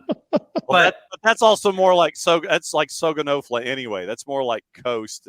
that entire Panhandle area should just be its own state, like separate from both from all 3 Mississippi, Alabama, and Florida, because they do not match up with the rest of the culture of those states. They connect to. Like, No. like the Franklin Republic up in Tennessee, what it used to be before. Yeah, Jared, I forgot. Jesus. I forgot that the SEC did their women's soccer championships down in Orange Beach, and it's just like We were down there. We went to the Floribama one night. Which if you've never been, I highly recommend it. Do it. The Floribama It is is cultural so fun. touchstone. Mm-hmm. It is so fun. Hey, Kenny Chesney wrote a song about it. So It is a cultural crossroads, and I highly recommend it. So they do a thing every year amazing. called the mullet toss, where they take It's not what you think, people. it's the fish, the mullet. Not They the stand on the hair. state line and they try and throw it as far as they can into the other state. We thought, oh my God, we have to stay here for this and cover it. And then it occurred to us, like, actually, we should not. Let's leave that to people who actually understand the culture better than us, because we feel like we're going to get it wrong. Like, we just had this stress the entire time. Like, man, we would screw this up. Like, we would miss something about this because we're not from here. No, absolutely true. It's just a different world. Yes, it is. Absolutely. It's the same question I have every time someone drives by me with a 30A sticker on the back of their car. They bought the 30A sticker at an Exxon on the way through. listen, I'll be down that way next weekend. So I'm heading to Santa Rosa Beach before heading down to Fort Lauderdale. So Go for lots it. of beach time for me next week. All right, go get your second cup of coffee, my friend. Well, what if I told you I'm already on number 2? Well, then go Could you get get a third cup of coffee? your third. Get your third. Anyway, everyone get there safely. If you're taking Yes. the bus, great. If you're not, be safe. Look forward to Stay- seeing everyone and stay cheering for you on. Stay for the unified match after it's over. Support all the Atlanta United teams, as Abby so eloquently put in her feature on the Atlanta United social media feed. Yes, the bus is not leaving until after the unified match anyway. Keep drinking your coffee. We'll see you soon, as he's going to pound his coffee. All right, so we've got about 20 minutes left, and we'll go through juice boxes here on the whip around and get you ready for the weekend. Scotty Scheffler birdied his first hole and bogeyed his second hole, so he is now on his third hole. Scotty's either winning that tournament outright, like walking away, or he's missing the cut. I don't think there's an in-between. Yeah, so this is going to be completely and totally either off the rails for him today, and he's out the door and he's going to go spend time with his wife and his newborn child, or he's going to win the damn thing by like 38 strokes. And Yeah. so, all right. So I say Xander Schauffele went out there and like played on easy mode yesterday. yeah, The first 18. 62, and it's starting to rain there on campus. So yeah, Schauffele has a 9 under 62. His tee time's at 2:38. All right, so juice boxes, and we'll go through all the matchups here and get everybody ready. And anybody who wants to have anything on their mind, concerns, thoughts about Atlanta and Nashville, we've got those as well. The episodics return today as well. We'll take you through all of the lower divisions. USL Championship, League One, NPSL Southeast. We even got a little USL League Two action where we caught up with folks from SSA and Dothan United as their season has started. So those episodics are going to be posted today across the network as well. So it's going to be learning about the region 20 minutes at a time or so. Tommy Scoop's also mentioning the purple team. It looks like Blackburn representatives are back in Central Florida trying to figure out if they can sign Duncan McGuire. So, again. What's that, Lucy? A football for me to kick? Exactly. We're going to go, since Atlanta and Nashville is the first game on the board, we're going to get to that one last. Our buddy Kevin Egan has a very, very busy evening squared away. Charlotte, 7:30 kicks, and there's 6 of them. Charlotte hosting LAG. Charlotte is a plus 121, draws a plus 267. LAG on the road is a plus 204. Jarrett, what say you? Give me Charlotte here. I had said this earlier in the season. I stand by it. I said Charlotte would have some moments where like they were confusing and struggled, or it was kind of flat and weird. They had that when Minnesota rolled in there and pummeled them 3-0. but I think they're 3 on the bounce right now, and Charlotte isn't perfect. They still have a number of issues with being unable to lock down functioning designated players, but Dean Smith has them. They're structured. They're organized. They're pragmatic. They beat Chicago 2-0. I think that 1-0 this weekend. Yeah, 1. They beat them 1-0 on like an Westwood Galazo. Like it, Charlotte's not perfect, but they're structured. They'll be fine. I think they need more to take that next step. Yeah. But that doesn't mean they're in a bad place right now. No, because you got to hear this. That's an absolute banger. You know, when Jess is hanging out with Willie P. So I'm thinking the total might be the play here. Might be. With the over-under being, let's check the numbers. 2.5 is a minus 164. 3.5 is a plus 150. I'll take that 3.5. I'll go over at plus 150 to start. Easy play on the board there. Also on the board at 7:30, there's like 38 other matches. Cincinnati, who will probably start falling down in the 55th minute. If they've got a lead at home against all caps. If they do, it's because they're going to be tired. I don't want to run the same joke we would run for Philadelphia. They're Philly light. But Cincinnati's better on the ball, I think, than Philadelphia. And they're a better team. Yeah.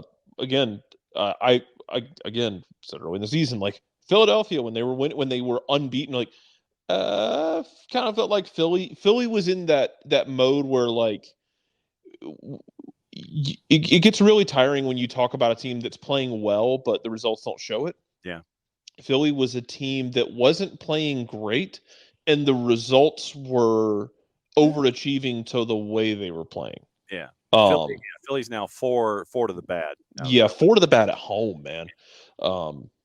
I don't trust what Philly is right now. No. Cincinnati's better on the ball. I think it's a disservice to say that like Cincinnati is. Well, I mean, when you have up, like Kelsey and Acosta versus Gazdag and an injured Michael Ua and Quinn Sullivan, no, the firepower is far better in Cincinnati right now.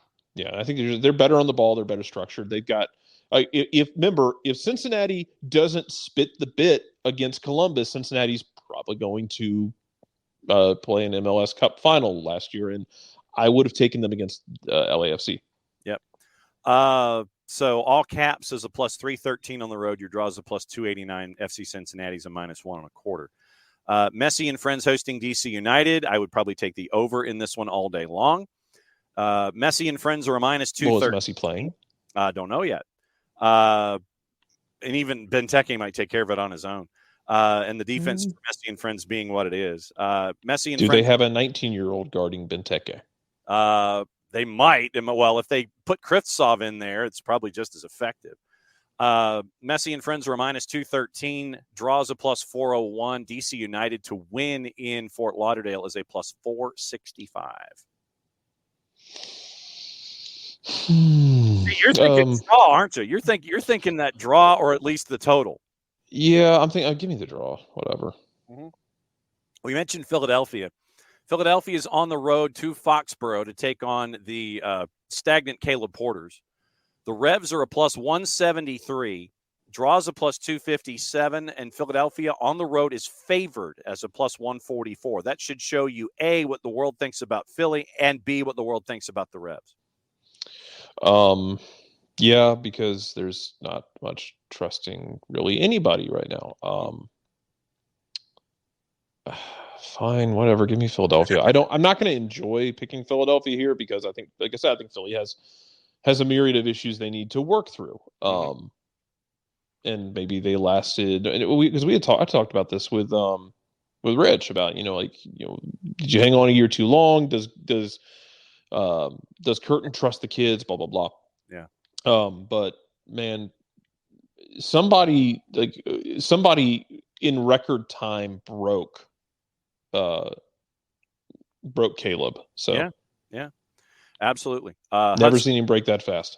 No, Hudson River is at NYCFC. Let me see which venue it's going to be at, because God knows we don't know what venue it is, and it might be at the damn top of the parking structure on the campus of St. John's at this point. Yeah. It is Citi Field. Okay, so it is at Citi Field. So slightly larger, maybe. NYC is a plus Possibly. 137. Your draws a plus 235, and Red Bulls are a plus 197 at Citi Field.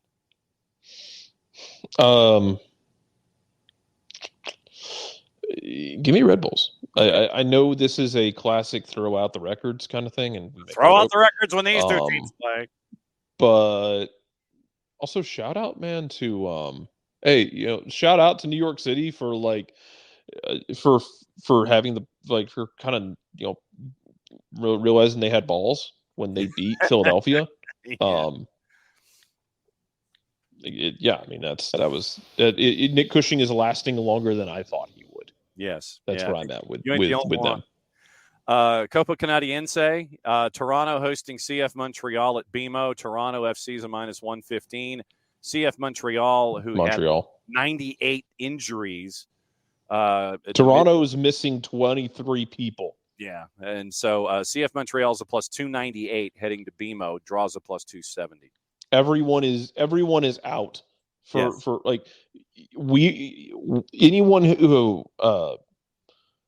anyone in the Twitch pitch right now. You might be called up for the Toronto game. Yeah, really.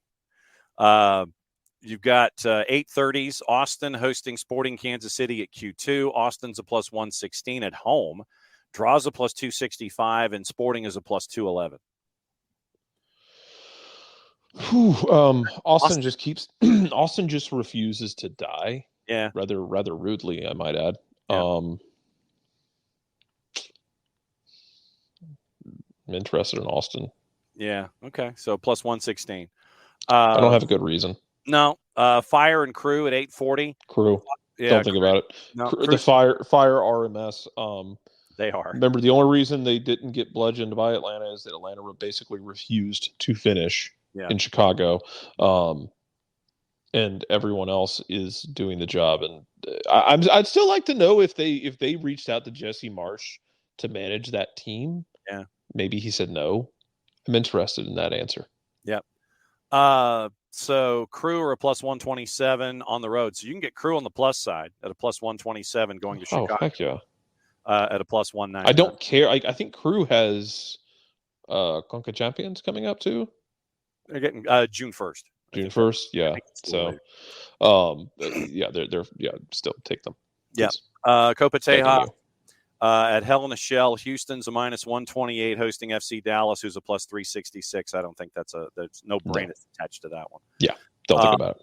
Also at 8:30, Minnesota is minus 132 hosting Portland. Remember, kids, mics are always hot. Portland is a plus 305, and your draws a plus 315. I got to go Minnesota here. Yeah, Minnesota. Minnesota's at least again, they're structured. Yeah, they have a plan. I don't know. I don't know that the ceiling is as high for Minnesota all year long, because I don't know if they'll have the difference makers to go the entire season, but a much better situation than we thought they were in January. Yeah, when they didn't have a manager, they didn't have a technical director in the building, and we were wondering what the hell they were doing. Yes. So, kudos to you. Yes, 9:30 RSL is hosting Colorado out at Rio Tinto. RSL's a minus 132. Rapids are a plus 338. Your draws a plus 288. RSL, don't think about it. I think RSL, yeah. I did think about it. So thank you very much. I've got to go with RSL at home because of Chicho Arango and what Rio Tinto is. Yeah, and I'm fine with that. Colorado does just enough to kind of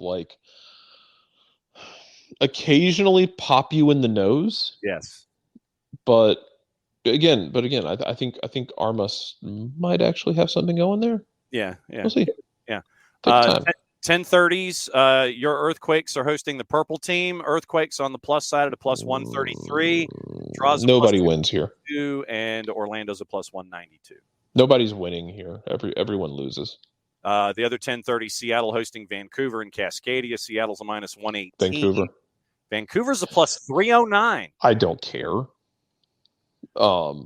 Sorry, Nico. I don't care. Seattle. What what do you need? And actually, it's funny. I checked like one of the Sounders subreddit. Yeah. to the chagrin of many people in Atlanta, and to the confusion of many people in Atlanta, people in Seattle were like, Gonzo's welcome back whenever. Because Gonzo, as an assistant there, was and is still held in incredibly high regard in Seattle. And I think a number of people, I don't know if it's the majority or what, still feel like Gonzo leaving really hurt the way that they set up in games and prepared for games. And maybe it's one of those things where he was instrumental in getting them in good shape, and then Schmetzer was applying changes throughout the game or whatever it may be, or however that structure was, but he is still held in very high regard there. I'm sure to the confusion of many people here, but it's one of those things where you can have one person who in one place is not held in regard, and the place there, then you still hold a soft spot for him in the place it came from. Yep, it happens. It does. Let's see. There was some other stuff that was going on, and I'm got to find. It's the last weekend of the Premier League season. Last weekend for a lot of the European leagues. And a lot of folks are wondering whether or not it's going to be Manchester City or Arsenal. All Manchester City has to do is take care of business, and they win their 6th league title in 8 seasons, which is certifiably insane that they could do that. I will continue to scream this to the heavens that yes, they spend a lot of money. They spend a lot of oil and blood money. I will also continuously point out that every time I check the end of seasons when stuff is weird, I am seeing someone spit a bit. And so rarely is the team that is spitting that bit wearing light blue. It will be tight late in the season, and somebody will decide to gag on a chicken bone. So rarely is that team Manchester City. Yes. I completely agree that Manchester City spends a lot of oil money. It's frustrating. It's annoying. But while you are complaining, I understand that you're complaining. I am actively begging you to win your games at the end of the season. Yes. Bit of an issue. It's a bit of an issue, John. If you ain't winning, you ain't winning. San Diego FC looks like they've signed a 5-year deal with Xolos for a cross-developmental, hey, we'll help you out, you help us out kind of a deal. So it works. Yeah, we'll see how that goes. I'm still looking. We did one of those, and grumble. Yes. We mentioned I didn't get a harumph out of that guy. I didn't get a harumph out of you. Give the governor a harumph. Harumph. Thank you. Watch your ass. Yes, Governor Lepetame. I don't know how many folks saw this, but it is apparent that 777, for whatever reason, is still being stared at by the folks at the Premier League for possibly owning Everton, and this is where Ropes and Tom Russo's ears start catching on fire. I don't know if they haven't turned it off yet. They're about to turn us off. Yeah, RTBF. That's okay. Announced. Hope you guys are well. Yes. 77, this is the headline from RTBF in Belgium. 777 Partners is sinking. Its Belgian assets are in the hands of the courts. Standards shares seized. What's the future for the club? The shares of Standard Liège, as well as the possessions of 777 Partners in Belgium, are in the hands of the courts. The seizure, and this is Google translated from RTBF in Belgium. The seizure judge of the Liège Court of First Instance delivered his judgment yesterday, ordered a precautionary seizure, and thus followed the complaint followed by Bruno Venanzi and the shareholders of Standard Liège Real Estate, the owners of the stadium. Back in May, Venanzi and the shareholders of the real estate company filed a complaint, demanded the seizure of the assets of 777. The owner of Standard did not pay them the second installment for the purchase of the stadium, €3 million plus interest. The shareholders are hoping to put pressure on 777 and force them to pay their debts. According to RTBF, the club's shares are seized, but not the accounts. Salaries of staff and players may be paid provided that Standard has the means. On the other hand, no more money transfers will be able to go from Standard to 777. The American group cannot recover the money from a possible transfer of players or the sums generated by the sale of subscriptions. Little hope 777 will pay the shareholders of the real estate company given their financial and legal troubles. So things ain't looking good for 777 in Belgium. But sure, why not? We'll go ahead and approve them to be the new owners of Everton. Once again, followed the complaints, followed by Benanzi and the shareholders of the company that own the stadium, including Axel Witsel and Nasser Shadley. Neither had received the second group of payments due on the 15th and the 20th of April. Let's see. Also, this morning, apparently, the lead soccer body in Asia is scrapping the 12-year limit for having bosses. So you're going to have folks who are going to have 4 and 5 year terms, and you're just going to have the same folks ruling, at least in Asia. So keep an eye on that when it comes to stacking the deck with all of the dudes that would be in charge of certain organizations. Don't know if you saw this. If I could actually type the right Twitter account, then I could actually, perhaps, I don't know, give you the information.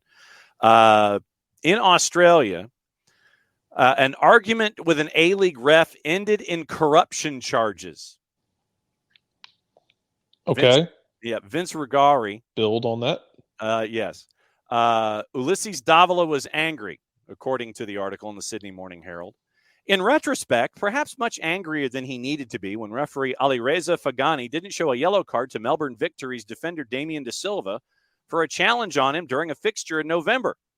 Close to halftime, MacArthur was up 1-0 looking for a second goal. Davila had just toe-poked the ball ahead of a young winger, putting him through on goal. De Silva took his legs out from underneath him. Drew went on to hit the crossbar, letting Victory off the hook. Davila went down in agony. A poorly timed tackle, but nothing dangerous from De Silva. Spared a punishment by Fagani. But Davila wasn't happy, and he let Fagani know about it. He kept going. And he kept going. He kept talking to the officials about it. Davila was arrested on Friday, having been identified as the ringleader of an alleged football criminal group within the team, as it's apparent perhaps he was laying it on a bit thick for a reason.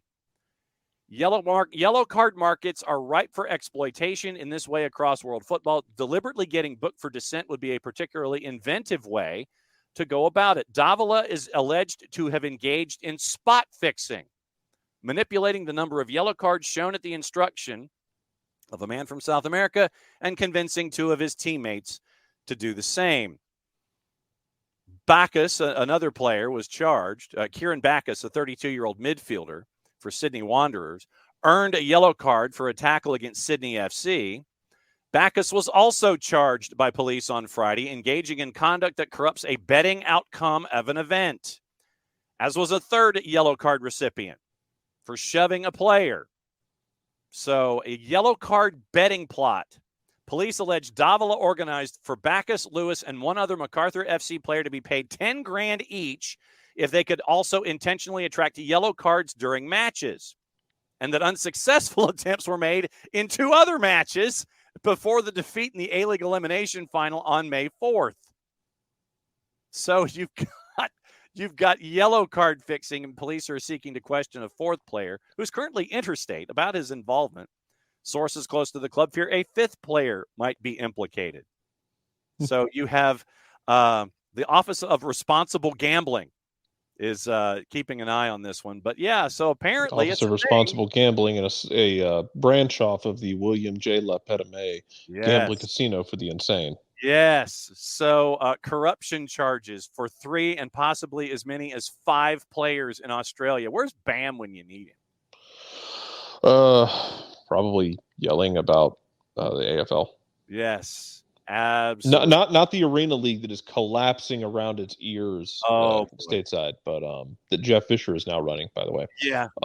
But the Australian rules football. Yeah, Michael, I didn't know that lines were established on cards either. I honestly did not know that. But yeah, apparently that's the case. And Arne Slot has confirmed that he will be Liverpool's next manager. So that is now officially official as well. There's a lot of games going on in lower divisions all weekend long. So if you're near one, go watch one, because it's all a part of the lifeblood of what's going on. Jarrett, the home voice of Apotheos, and Not this week. We'll hear. Well, they're on the road. I was going to say, you're the home voice of Apotheos. If you're the home voice of Apotheos on the road, then that'd be kind of interesting. If they decide they want to make another run this year, we are very interested in going on the road to if they want to decide to make another run in the playoffs. But they're at App this week with the giant Sasquatches that just basically punted downfield. Yes, and so we catch up. It's going to look like an Iowa game. Yeah, so you'll hear from Jonathan Mercado and from Dale Parker in our NPSL review preview show coming up later this afternoon. South Georgia Tormenta is hosting Red Wolves tomorrow night at 7:30 here in the Footprint. Charlotte is hosting the Murder Owls tonight at 7:30, and so that's just a part of it all. And Atlanta United too has signed another player, and it's from Florida Gulf Coast University, and from Crown Legacy, by the way. FGCU, baby. And so with the injury to Ramsey Kawazmi, who's going to be out 6 to 8 weeks, they signed free agent Ethan Dudley for the, like I said, last season he was with Crown Legacy and was with Union Omaha, signed through July 16th. So he's on a 60-day trial with an option to extend through the end of the 24 season. At Northwestern, only player to start all 17 matches in 22. So you've got Northwestern and Florida Gulf Coast, time with Crown Legacy, signed with Union Omaha ahead of their 23 playoff run. So Ethan Dudley is now in for the next 60 days for Atlanta United 2, as the Equinox happens this weekend for Atlanta United. So it's going to be a fun weekend across the board. Once again, remember, starts bright and early with me and the academy side from the Children's Healthcare of Atlanta Training Ground tomorrow, 9:00. Then it's the first team with Mike and Jason. Oh, we got to talk about Atlanta and Nashville before we go. What's on your mind with Atlanta and Nashville before we go? Oh my God. I'm not going to spend a lot of time on this, honestly. No. I mean, we're in added time. Yeah, right now. we're in added time, and I have to go back to being a human being. Okay. I don't know how much of that new manager bump you get out of Nashville this week, just because it's such a quick turnaround, man. Like they relieved Gary Smith of duties this time yesterday. Yeah, that's true. That's 48 hours before the game. Yep. It's just such an insanely short amount of time. Mm-hmm. So I have no idea what they will look like. For Atlanta, show me some balls. I think the comments you got out of Brad Guzan post game were pretty direct about that. That like I know he was, and I know it's going to ring hollow for people, and that's fine. Whatever. All I can do, don't shoot the messenger. All I can do is tell you what was said. I don't speak for the trees here. I am not the Lorax. But it seemed as though there was not. It seems as though they were not. They were not as they were not saying anything about the managerial staff, and I'll also tell you they're not going to say anything about the manager publicly. And the manager's not going. The manager might read them the riot act in private, but he's not going to go in front of the media and start running down a list of, player hater of the year nominees. The airing of the grievances. No. Yeah, you don't do that in public. Like I said, they might dress him. He might dress them down. They might yell at each other behind closed doors, but they won't do it publicly. Right. But again, as the same thing I have been talking about is, look, if you do change managers, and guys don't like start, picking up their feet, putting them down faster, getting stuck in a bit more, which I thought Gigi tried to do a lot of in this last week. In this last midweek game where he was getting stuck in on some of those tackles in Cincinnati, trying to get guys going. If you can't get your blood pumping, then that's an issue that betrays you as the player, not just the manager. So we'll see what they do, but we'll see what kind of fight they have in that game. oh God, I'm just get me through it. You know. Yeah. Yep. And so obviously no Thiago Almada this weekend. Nope. So the 11 will be interesting to see what it looks like, and so will the game day 18. I'm looking right at you, Nick Firmino. Yeah. And I don't even know what that midfield will look like because, like, you rested Tristan for, like, Tristan came off the bench, so I'm assuming it's him. You want bounce back performances from Tristan, William Ba. Yeah. I don't know what else you do in the midfield. Dax played a lot. It's the thing where, like, I don't know how much Dax has in the tank anymore, and it's not to call him an old man. It's he's going to know his body as well as anybody is. Mm-hmm. I just don't want to burn. I don't want to run him into the ground, too quickly, right. And give him time to bounce back. So maybe he's able to start and give you something. Maybe he's able to come off the bench and give you something in this game. I don't know if it's Jay. Yeah, man, I don't know what it looks like going into this. So we'll find out. Hell, run 3. Do what you did in the second half. Run 3 at the back. Yeah.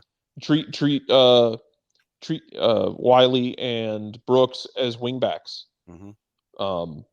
Create a little bit more security at the back line if you want to. Maybe get a little more. Maybe have Tristan sit and protect the back 3, and play Jay and have Jay play underneath Nick Firmino, like we saw in the Open Cup, where they both kind of, if the field gets clogged in the middle, they both kind of flare out and start finding space in those dead zones. Yep. So we'll keep an eye on that. Yeah. So we'll keep an eye on that. 1:45 in the afternoon tomorrow. That will be match number 2 of 4. Remember, after the match, stay at Geodis. The bus ain't leaving until after the unified match is over anyway. I think Jason and Maddie are going to have the call on that one. Yeah. And then they're driving to Huntsville, and it's the Twos in Hunt City from Joe Davis. That's at 8 o'clock Eastern across the network here. Soccer Down Here. .mixler, mixlr.com. So you can download the Mixler app. You can follow it that way. Or if you're sitting in front of a laptop, you can go to soccerdownhere.mixlr.com. Listen to it that way. But download the Mixler app. Follow SDH and SDH2. And you can have all of the network experiences simultaneously going on with us here at SDH. So Jarrett's going to go be a real human being and try and figure out what's going on to solving all of the world's problems. Everybody just that's not happening. Yeah, it always is. Once again, thanks for another great week here at SDH. Once again, all the episodics are coming out later today involving USL Championship, League One, Little League 2, and some NPSL. So you'll have that to listen to as well. Another episode of Soccer for USPOD coming out a little later today. I think a 3D is slated for today since it's the last day of the regular season for Drew and his beloved United. So, Jarrett, before you leave, go ahead and send us home. Mucho Platiel. What he said. Back at it before you know it. Trust us.